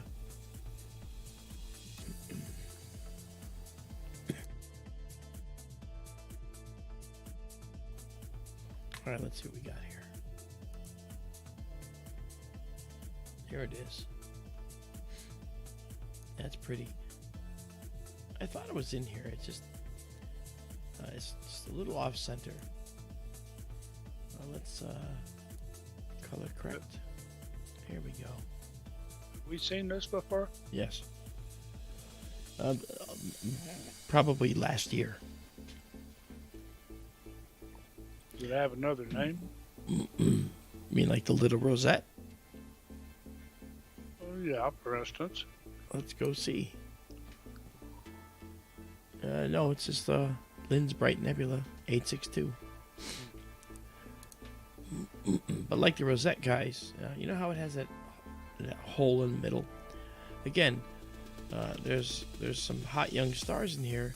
And what they tend to do is they tend to literally push that with their radiation. They push away gas and dust in the middle, and they bunch it up and they snowplow it along the outside as it reaches areas of higher density.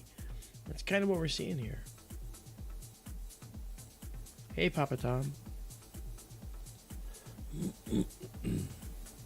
Okay. That's kind of a neat little object.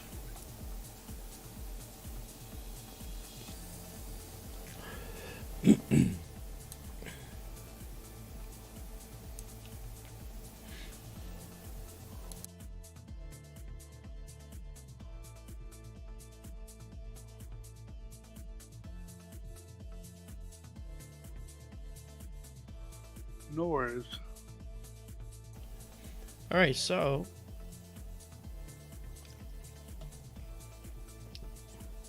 we're starting to get some detail out of it now, which is nice. Good night, Cyclone.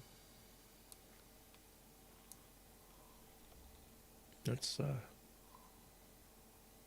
close in a little more. And back out a little more.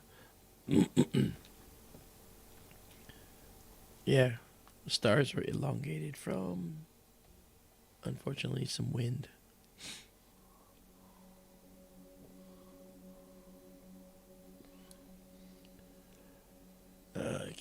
Well, that's all right. We'll just go to like 8 on this one. But the more we get, the better it looks.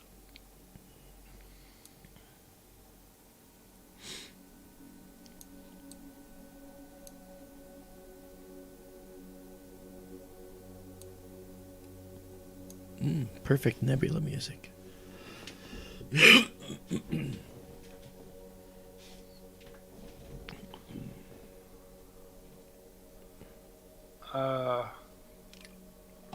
I don't know the answer.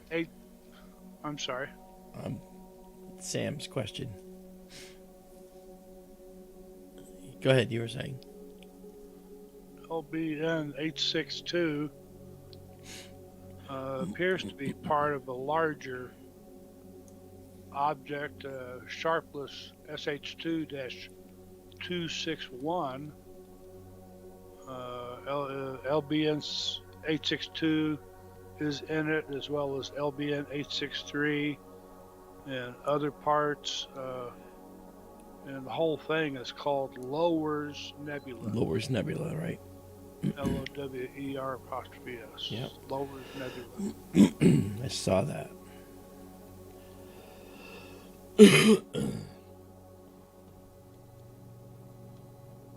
Okay, we'll stop here. And we'll call it LBN 862.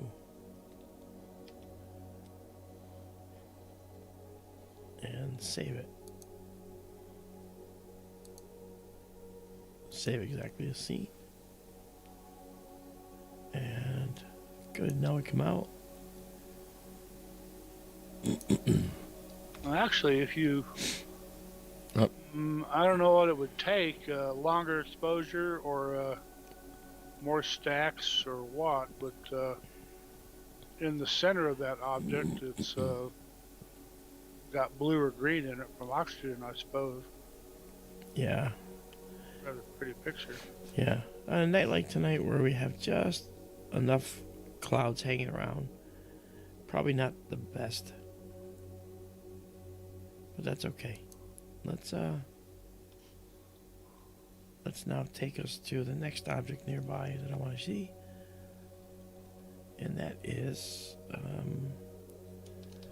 don't think it's known. Oh, it is. Look at that. I was going to go to Propus instead. But there's the Jellyfish Nebula, and then right below it's the monkey head. But let's go to the Jellyfish. And you'll see why it's called a jellyfish.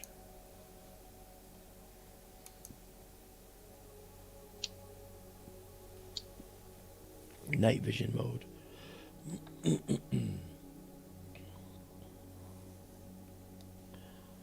Look at that. There's Propus. And here's the nebula. And we'll move over to the west.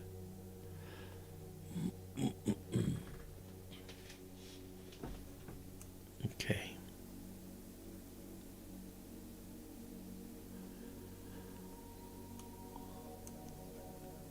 Would you care to try for Ceres and Messier 100 again tonight if the weather cooperates? Yeah. Oh, look at that.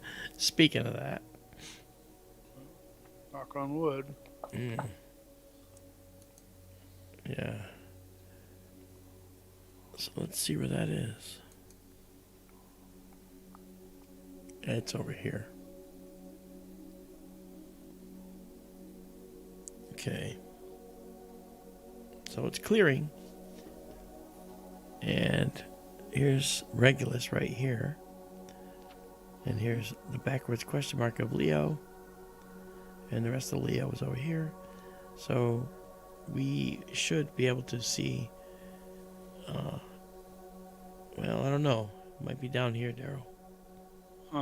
Yeah, it's, I think it's right in those clouds over there on the left side right now. Yeah. But if they're rolling away and maybe in an hour if we're still going. Yeah, I don't know. Leo may have moved west far enough to get out of it. And, yeah. See if we can get a look at it before tonight is over. If we can do it. if we can do it. If my voice can hang in there. Let's see. Let's move this up. Okay. So, just so you guys know, and not some of you, most of you know, but for the new folks, this telescope that you see is 2,500 miles from me. It's out in the Arizona desert, and I've figured out how to access these things remotely and run them, and that's what we're doing. We're running it remotely. So we're bringing you under one of the best dark skies there is. We're bringing you these gorgeous objects. Just wait until the owner finds out. The owner knows.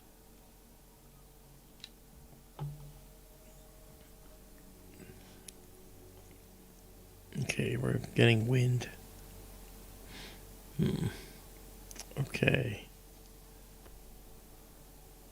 Well, let's try it. We'll do a... oh, look at that. That's a lot of wind right there. Yeah,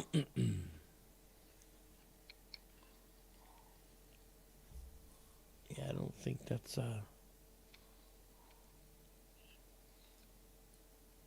I don't think that's... Let's keep guiding. Alright, give it a shot. We'll say 40 seconds. Okay. Off and running. Alright. Out of night vision mode. And here we're going to we'll take this and move our stack into clear. Did you save it? I did.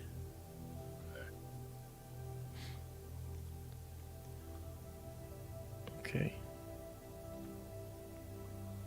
Elmo Nebula. Huh? Yes, Izabela. It did kind of look like Elmo, didn't it? Yeah.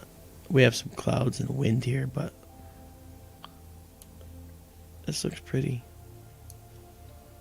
The clouds make this image look a little white. And it makes the contrast a little too bright.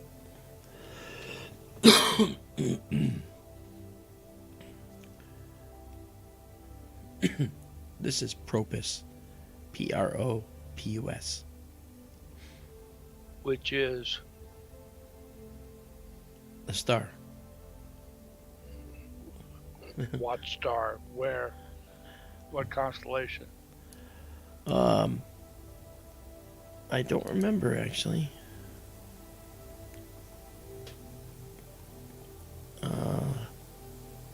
I'll tell you in a second. Oh, it's in Gemini.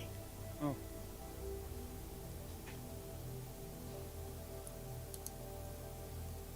Okay. Yeah, we had some clouds in here. Let's see what it looks like now. First thing I'm going to do is come in here, the settings, and increase from 5,000 milliseconds to 10,000 milliseconds. So 10 seconds, and we'll come in here, and now we'll say, give me an acquisition, and you'll see a lot more stars. Okay. Here we go. Alright, so it looks like we're clear in here. Alright, so let's give that a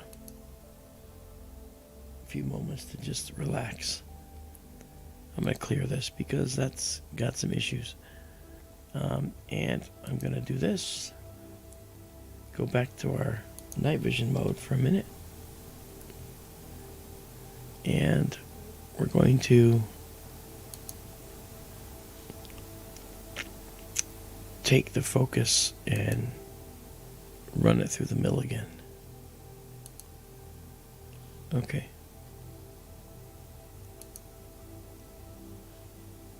Okay. And we will scan inward. There we go.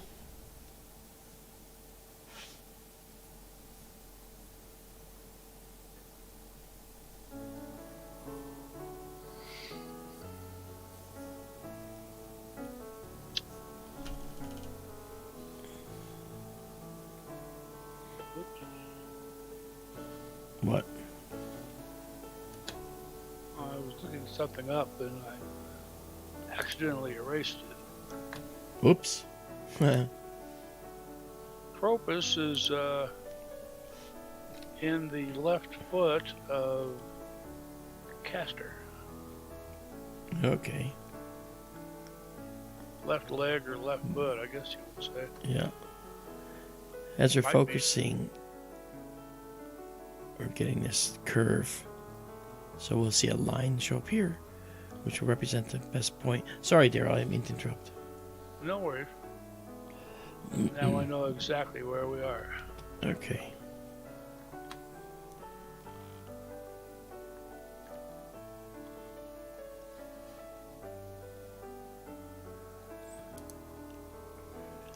Okay, we're going to refocus here. And temperature compensate. And now come out. We've gone down by a degree.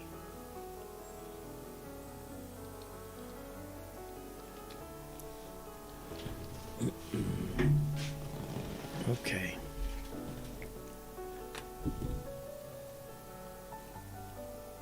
So we're looking Gemini here. It's really up by the moon here. Those two stars, just right as center. Yeah, there's Gemini there. But we're up by the moon. I mean, we're like right up in here, aren't we? Not that far. It's down here. Find Orion. Yeah, there's Orion. And there's Castor and Pollux. So we're in here. Yes, you're in that area right there. Yeah, so we are. All right, so. If you draw a line from Pollux to Betelgeuse, just about halfway in between, there's a bright star called Alhena. Mm-hmm. And that is the foot of Pollux. And then we're over in Castor's foot. Yeah. Just to the right. Mm-hmm. Okay, so we're going to try this again and see if we can succeed in getting a non-wind affected shot. Oops. I'm going to do that.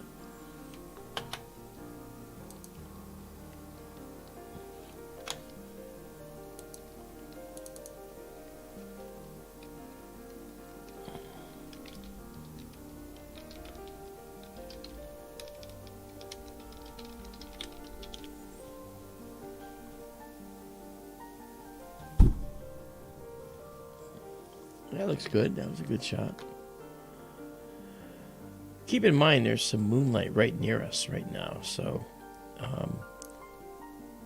it's going to tend to make the images look really high contrasty.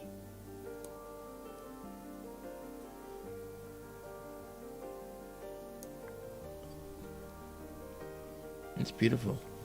So we have the Jellyfish Nebula here, named for its look. There's a little reflection nebula up here. More hydrogen, diffuse hydrogen nebula here. Down below. jellyfish, there's more. What's The that? very top of the jellyfish. Here? Right there. It looks like there's a faint green edge to it. Yeah, I was thinking the same thing. Right about 12 o'clock. Yeah, right here. Yeah. Yeah, I'm not sure if that's the stars or if there's actually a oxygen halo. But it's very cool.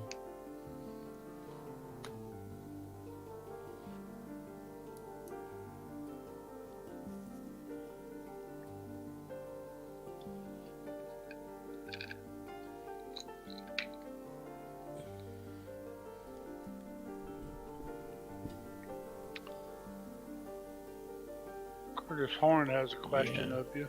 I didn't see that. He asked, did I know Avi Loeb, the astrophysics chair at Harvard, is going to be on Brian Keating's show on YouTube podcast tomorrow. Talk about Oumuamua. Avi Loeb said he would come on our show too. When I asked him, but I just haven't mobilized that.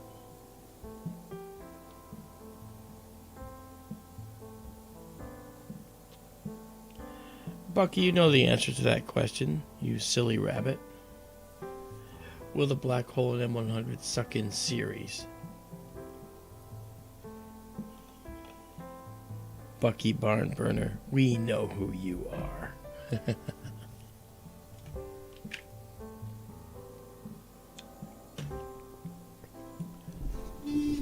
Yeah, see, the wind is actually cooperating right now. So now that we have more in here, let's go check that out, Daryl, and see for sure.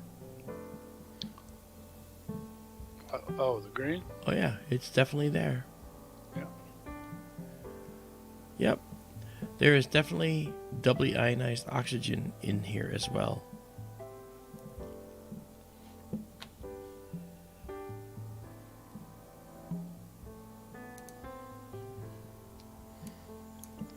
Okay, and this is not LBN 862. No. Okay, just be sure and rename it before you move on. Yes, I'm going to. You're right. Good call. This is Sharpless 248, SH2-248, or it's IC 443, index catalog 443. Objects appear in more than one catalog, folks. That's part of the problem. And this is just as an example. The jellyfish here, this is a supernova remnant. It's the remains of a supernova, or a star, I should say, that blew up. So it's an SNR. Look at this, Daryl. Look at these fine wisps down here. That's amazing. Let's see if we can draw some detail out of those.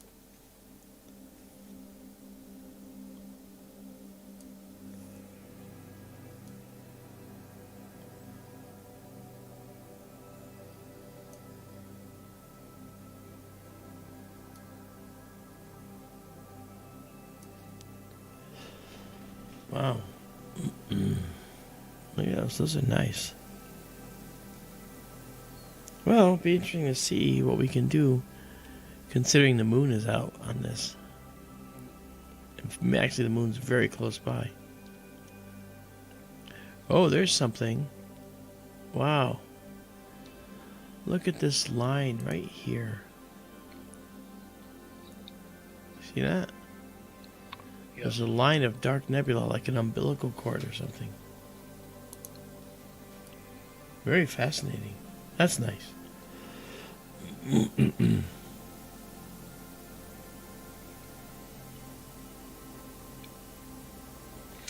Curtis, we went for the asteroid yesterday, and I showed our capture video from the stream. He asked about the asteroid, guys. And tonight, it's all the way down in Scorpius Sagittarius region, so well out of our path. It moved fast. You literally watch it moving across the screen. But we caught it.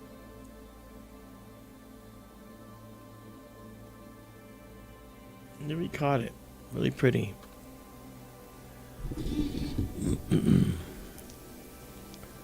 I don't want to press my luck.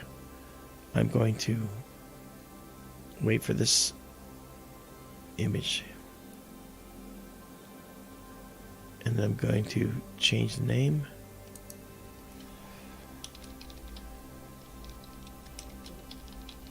And save it. Yeah, Curtis. I see the same thing I did before. The asteroid is inside the teapot in Sagittarius right now. It's also below the horizon. We can't see it yet. I have to advance the sky map to about 4 or 5 in the morning until it's up.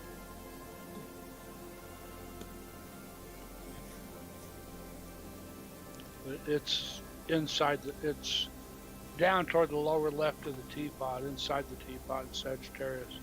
Yeah, it doesn't do us any good right now. Yeah. We're going to try to look at Ceres. Again, we looked at it last night. And tomorrow, it's going to, over several hours, it's going to cross the face of Messier 100.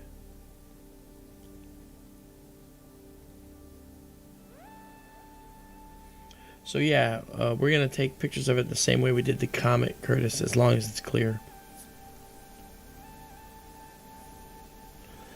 Okay, so this is done. So we'll leave it there and jump back to our night vision mode, which I really like to do because night vision mode allows us to see stuff dynamically. It's a 1-second exposure. Okay, so now let's see if we can see Messier 100 right now. We're going to try it. First of all, what's its elevation? Elevation is good. We need 40 degrees above the wall on the right side. Okay, here we go. And zingo! Watch the telescope moving right there. See the telescope moving to that part of the sky. And we'll see how much of it gets cut off by the building. If it stops there, we might have a shot. There's Messier 100 right there.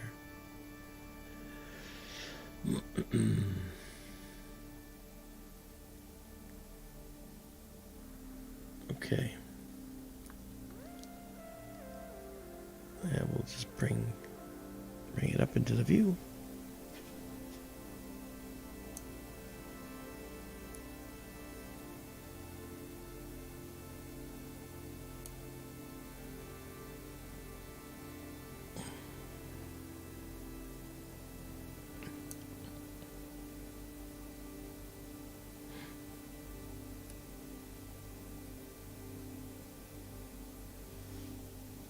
Okay. We're searching for our guide star. Here we go. Zeroed out. Guiding underway. Let's do 35 seconds.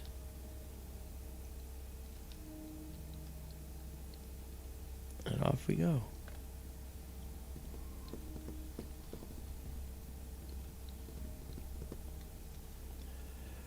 Let's do this.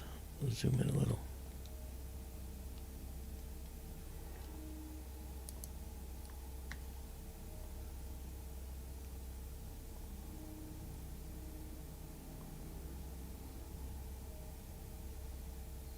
When was Ceres supposed to go through?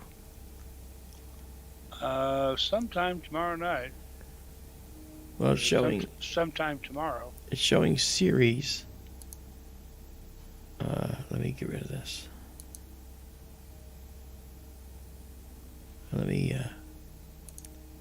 live stack this. It shows Ceres as being already through it. That can't be right.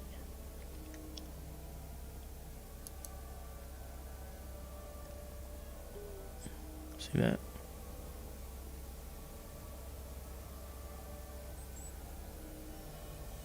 All right, let's come back here.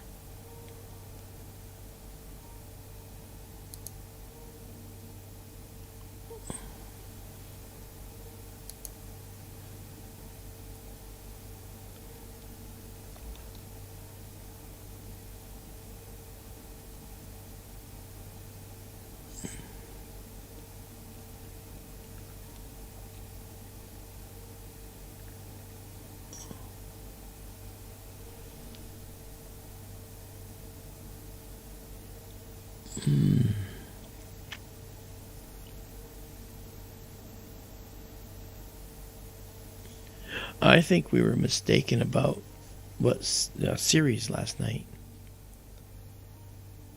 We're not looking at the right thing. Oh, I don't know. Because we're looking at this orange star, thinking it was Ceres. We were commenting why it looks so blue. But Ceres right now, according to this, is to the upper right of the galaxy. And it would be coming through this way. You asked me last night if Retrograde. Ceres was in retrograde since it was in opposition. Yeah. Ceres is supposedly brighter than the entire galaxy is. That's one thing that made us think it was that red star. Yeah, the red color threw me too, but this might be it. And that would make more sense, actually. So, let's go back and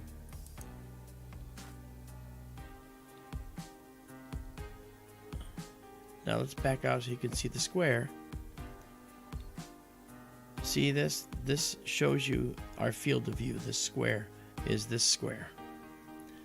So, let me center us up.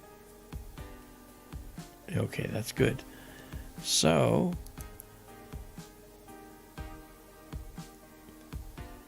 with this guy here, we're going to say, let's align the coordinates. Okay, now we can zoom.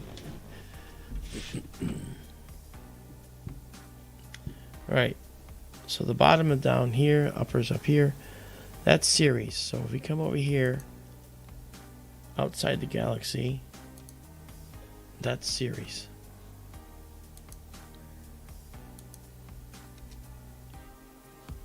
Alright, so that is Ceres. That's a star. I just sent you an image, Mark. Okay. In your chat. Yeah, I know. I got you. I'm going to go grab it. That's showing its position tomorrow night.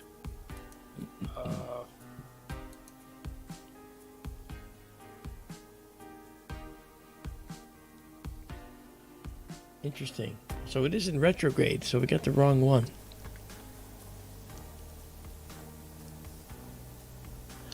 Okay. Daryl sent me an image, guys, and the image does not show what this shows. So the planetarium program we're using is apparently not correct.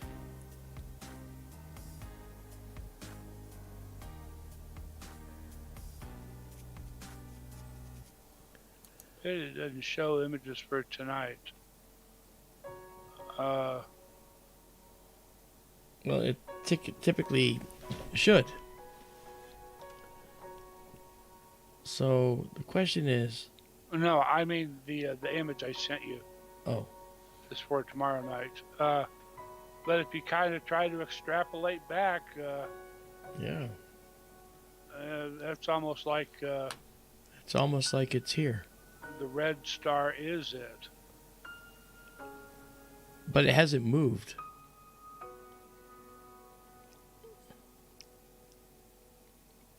It hasn't moved.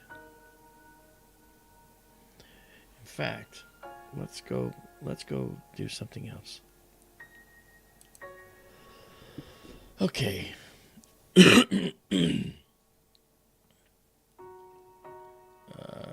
That is our field of view.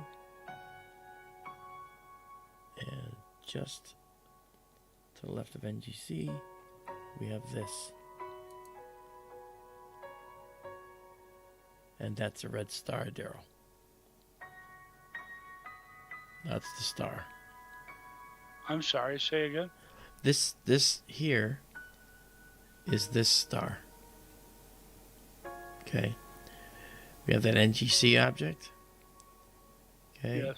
And we have the galaxy. That guy right there.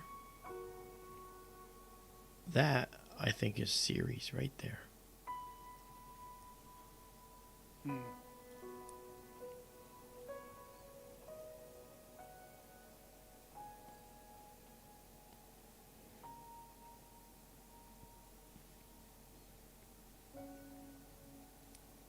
Well, we're going to find out. We're going to find out tomorrow. Or, since we know it's moving, we could determine that by taking an exposure. Or looking at last night's. Or the other nights. And just doing a comparison. Alright, so we'll find it for sure just by doing a comparison. So if I save it just like this, after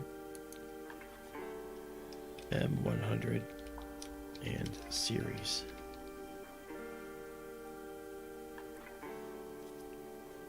Can you zoom in a little? Yeah, sure. Let me just save it first. Okay. Well, we all thought last night it was that red star. Yeah, that red star is not it. Is there a much dimmer object to just to the upper left of that red star? Yes, there is. Yeah, but that was there yesterday too. Yes, well, that's what I was getting at. Yeah, okay. However, I don't remember this star being there, this sky. So I'm wondering whether that's actually Ceres. Now, as you can imagine, I know Izabela. She's probably going to look and do a comparison right now because I'm already looking there. You're already looking in the database, already in the server. Yeah. Okay, good. So which one do you think it is? I think it's this blue one. The blue one, okay. Do I hear blue? Do I hear blue? I mean, could it be this guy? Maybe, but I think it's this one.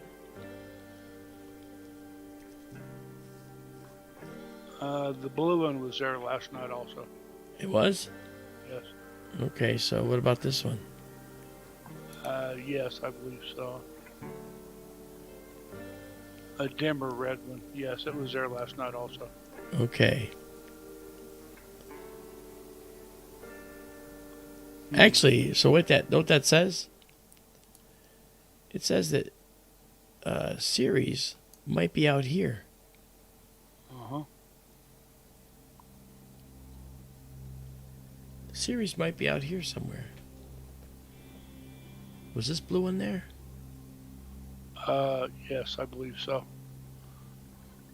Let me look. Okay, all right. We'll figure it out, guys. We'll figure it out. Which blue one? This one. That one.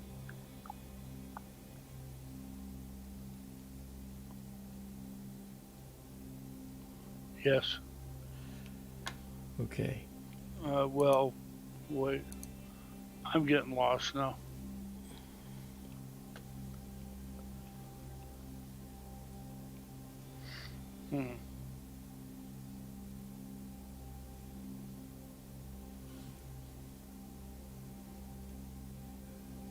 Well, it's going to go the length of the galaxy in 6 hours. A diameter overall.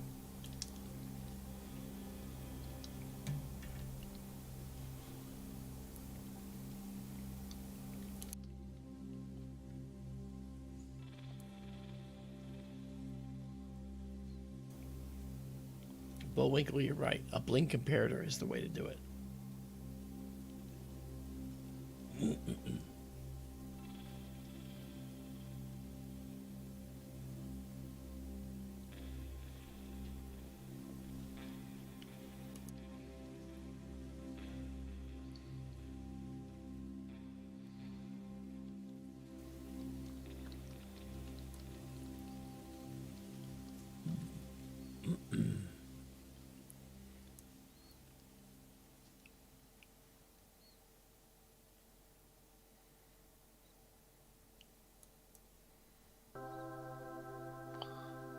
Make a monkey out of me. What's that? Ceres. Oh. I think Ceres is... it's going to be out here. Or out here.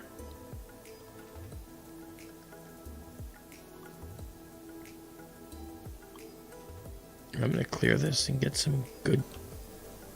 get a good shot. Excuse me just a moment, please. Okay.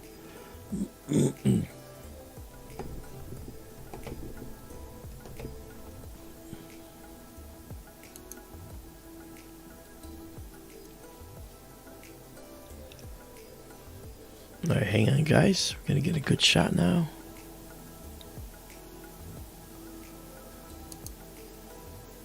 All right. That's good.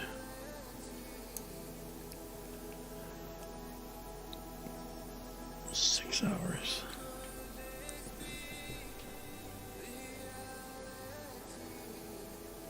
Even more. So.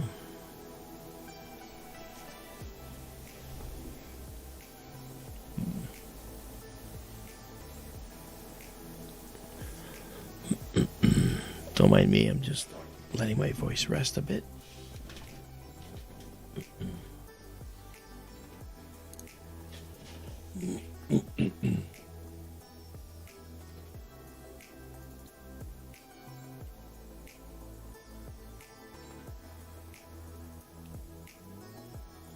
Hey Sean, how are you?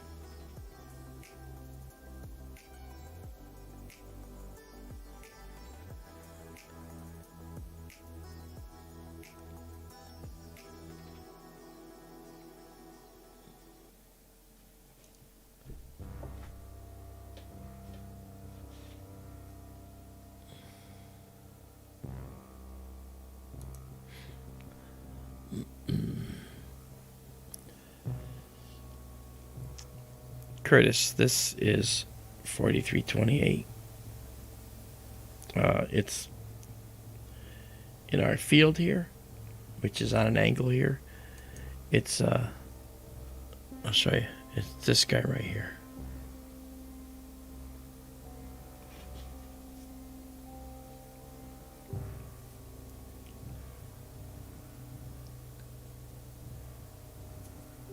Yes.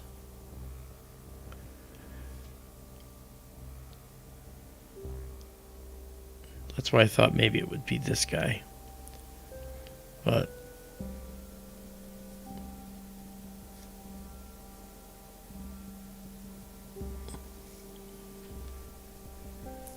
we've seen Ceres. The thing is that our planetarium program's not showing it to us. Not the right way, anyway.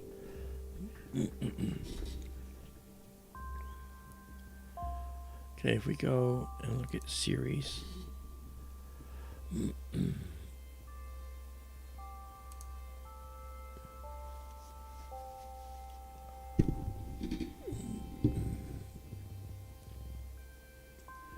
It's supposed to be a magnitude 7.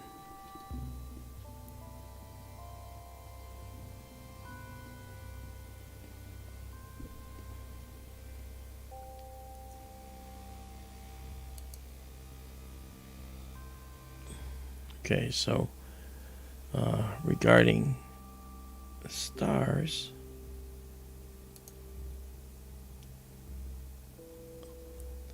it's about the same magnitude as that star. which, if we back out,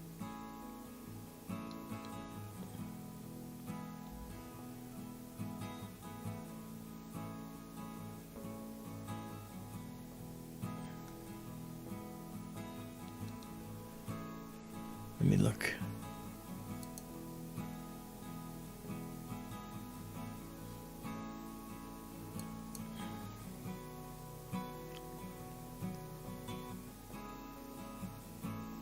Oops, sorry.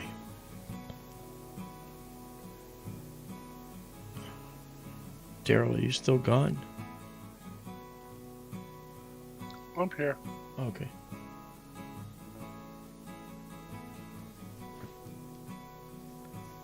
I was looking at something. See, I thought this is the right brightness for Ceres relative to everything else. So Daryl, go look and see if this right here. Because Yes. was that there last night? I don't know that it was. That looks like Ceres to me. It's a really bright object. Yes.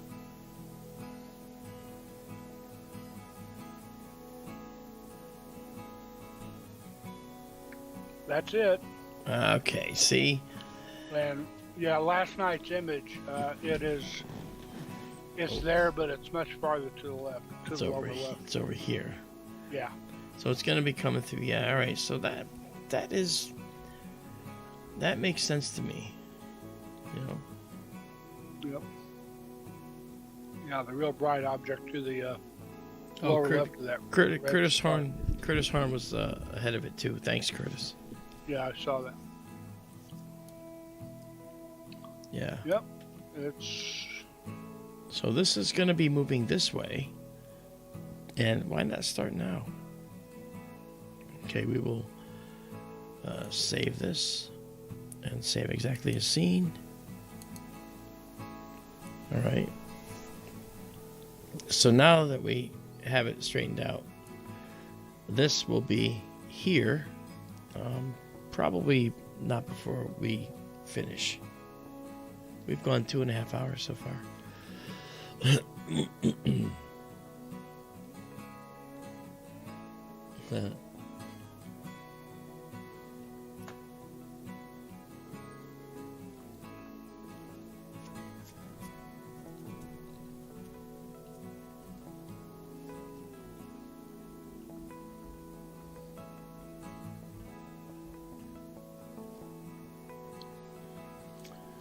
So, bottom line, guys, this right here is Ceres. And it's not red. No. We did a lot of fancy talking about it being red last night. Yeah, but So much for that. No, but we did fancy talking based on the fact that we're talking about things that do make things look red in the sky. Yes. So it wasn't like that was misleading. That was all true. Cosmic ray ultraviolet impact will redden soils. Yes. Like Oumuamua. Like interstellar objects that come in. In fact, sometimes seeing them interstellar, when they come in, the clue that they're interstellar is that they're deep red. That's cool. Well, that makes sense right there that Ceres magnitude 7 is much brighter than the galaxy is. Yeah.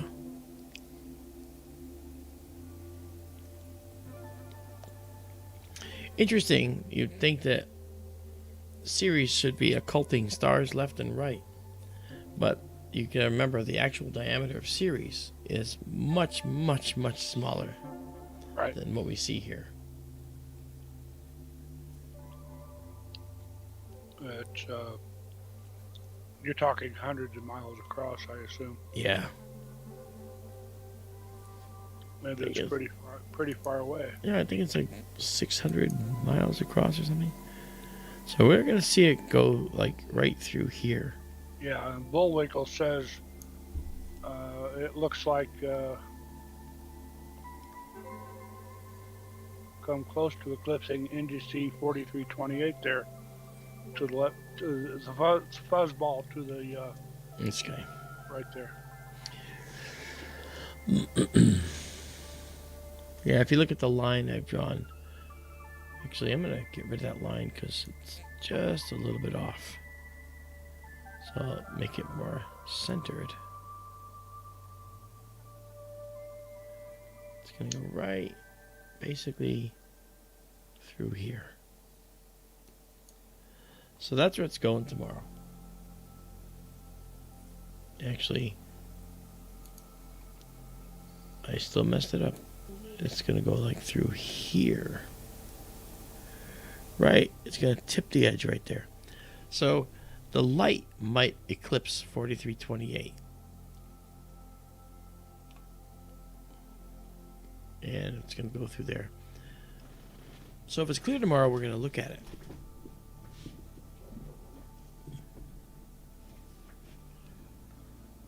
Curtis asked, is the object identified here that we identified here in last night's picture? It is. It's just over here more.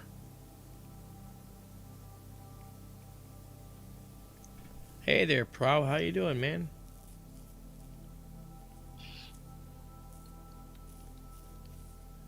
Yeah, I think that it's a good idea to do that, Curtis. At its orbital speed,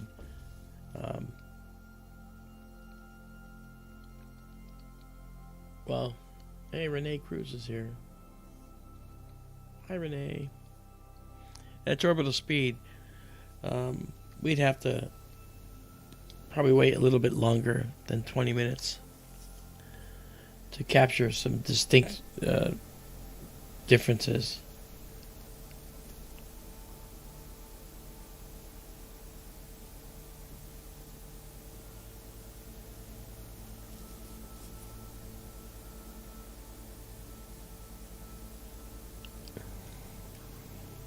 Okay, so that's what we're looking at for tomorrow.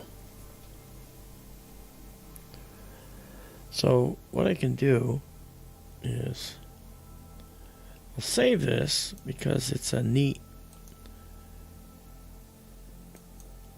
conglomeration of everything. And then I'm going to clear it and start again and see where Ceres is relative to my cursor.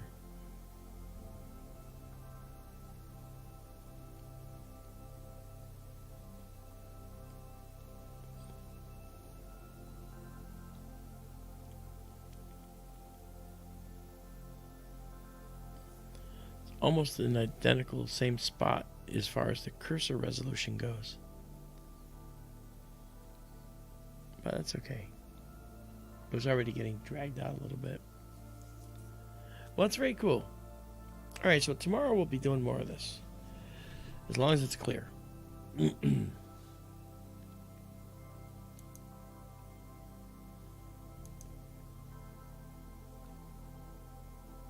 Now tomorrow, when we come in at 8 o'clock, it's going to be right about right there. And then by 10 p.m., it's going to be about there. And midnight Eastern time, it's going to be about there. And then it'll be off the galaxy by 2 a.m. Actually, it might actually pass right in front of that star tomorrow. The star will certainly be blinded by the light, that's for sure. Very cool.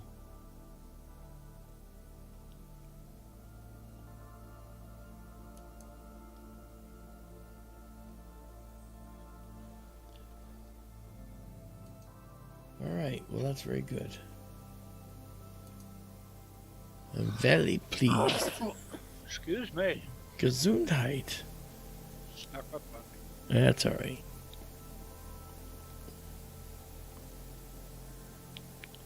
Okay, so we have this, and tomorrow we'll be able to show how it moves across the sky.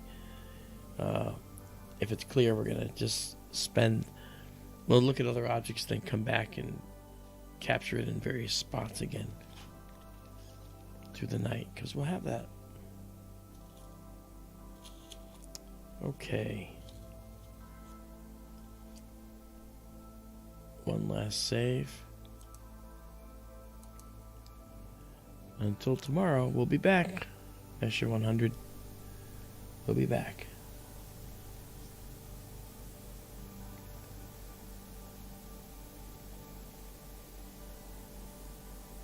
Yes, it was Ray. It was off to the left. It was, if this is where it is now, it was out here.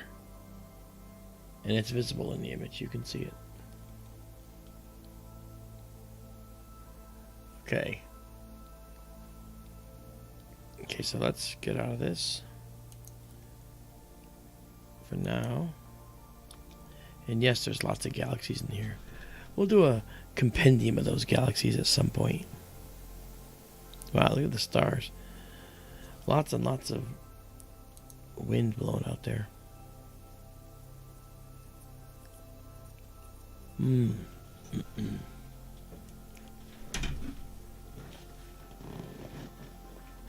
Okay. With this wind blowing, we're not going to get any good shots. Hey Steve, how are you? John's back with us. Oh no, that's okay, John Proctor. I like I very much enjoy. Oh, look at the wind. Okay, I think we're kind of done for tonight with the wind, so we'll have to wait till tomorrow. But I enjoyed doing this, John Proctor. So, you know, there's so much to the universe that people don't know that I just like to, you know, let it kind of spew out, you know. But anyway, there is right there that Ceres, that's M100. Tomorrow we'll capture it going right across. It looks like we may have clear skies tomorrow, I think. But anyway, I will. I would say that that's a good note to end on for tonight. So I hope you guys actually are having a good time, because I know that I really enjoyed bringing this to you, and so did Daryl. The wind is gonna kind of shut us down for tonight. And of course, you know what that means.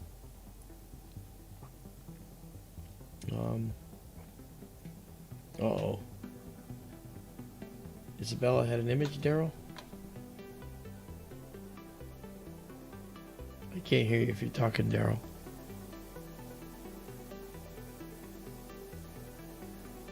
I still can't hear you if you're talking, Daryl.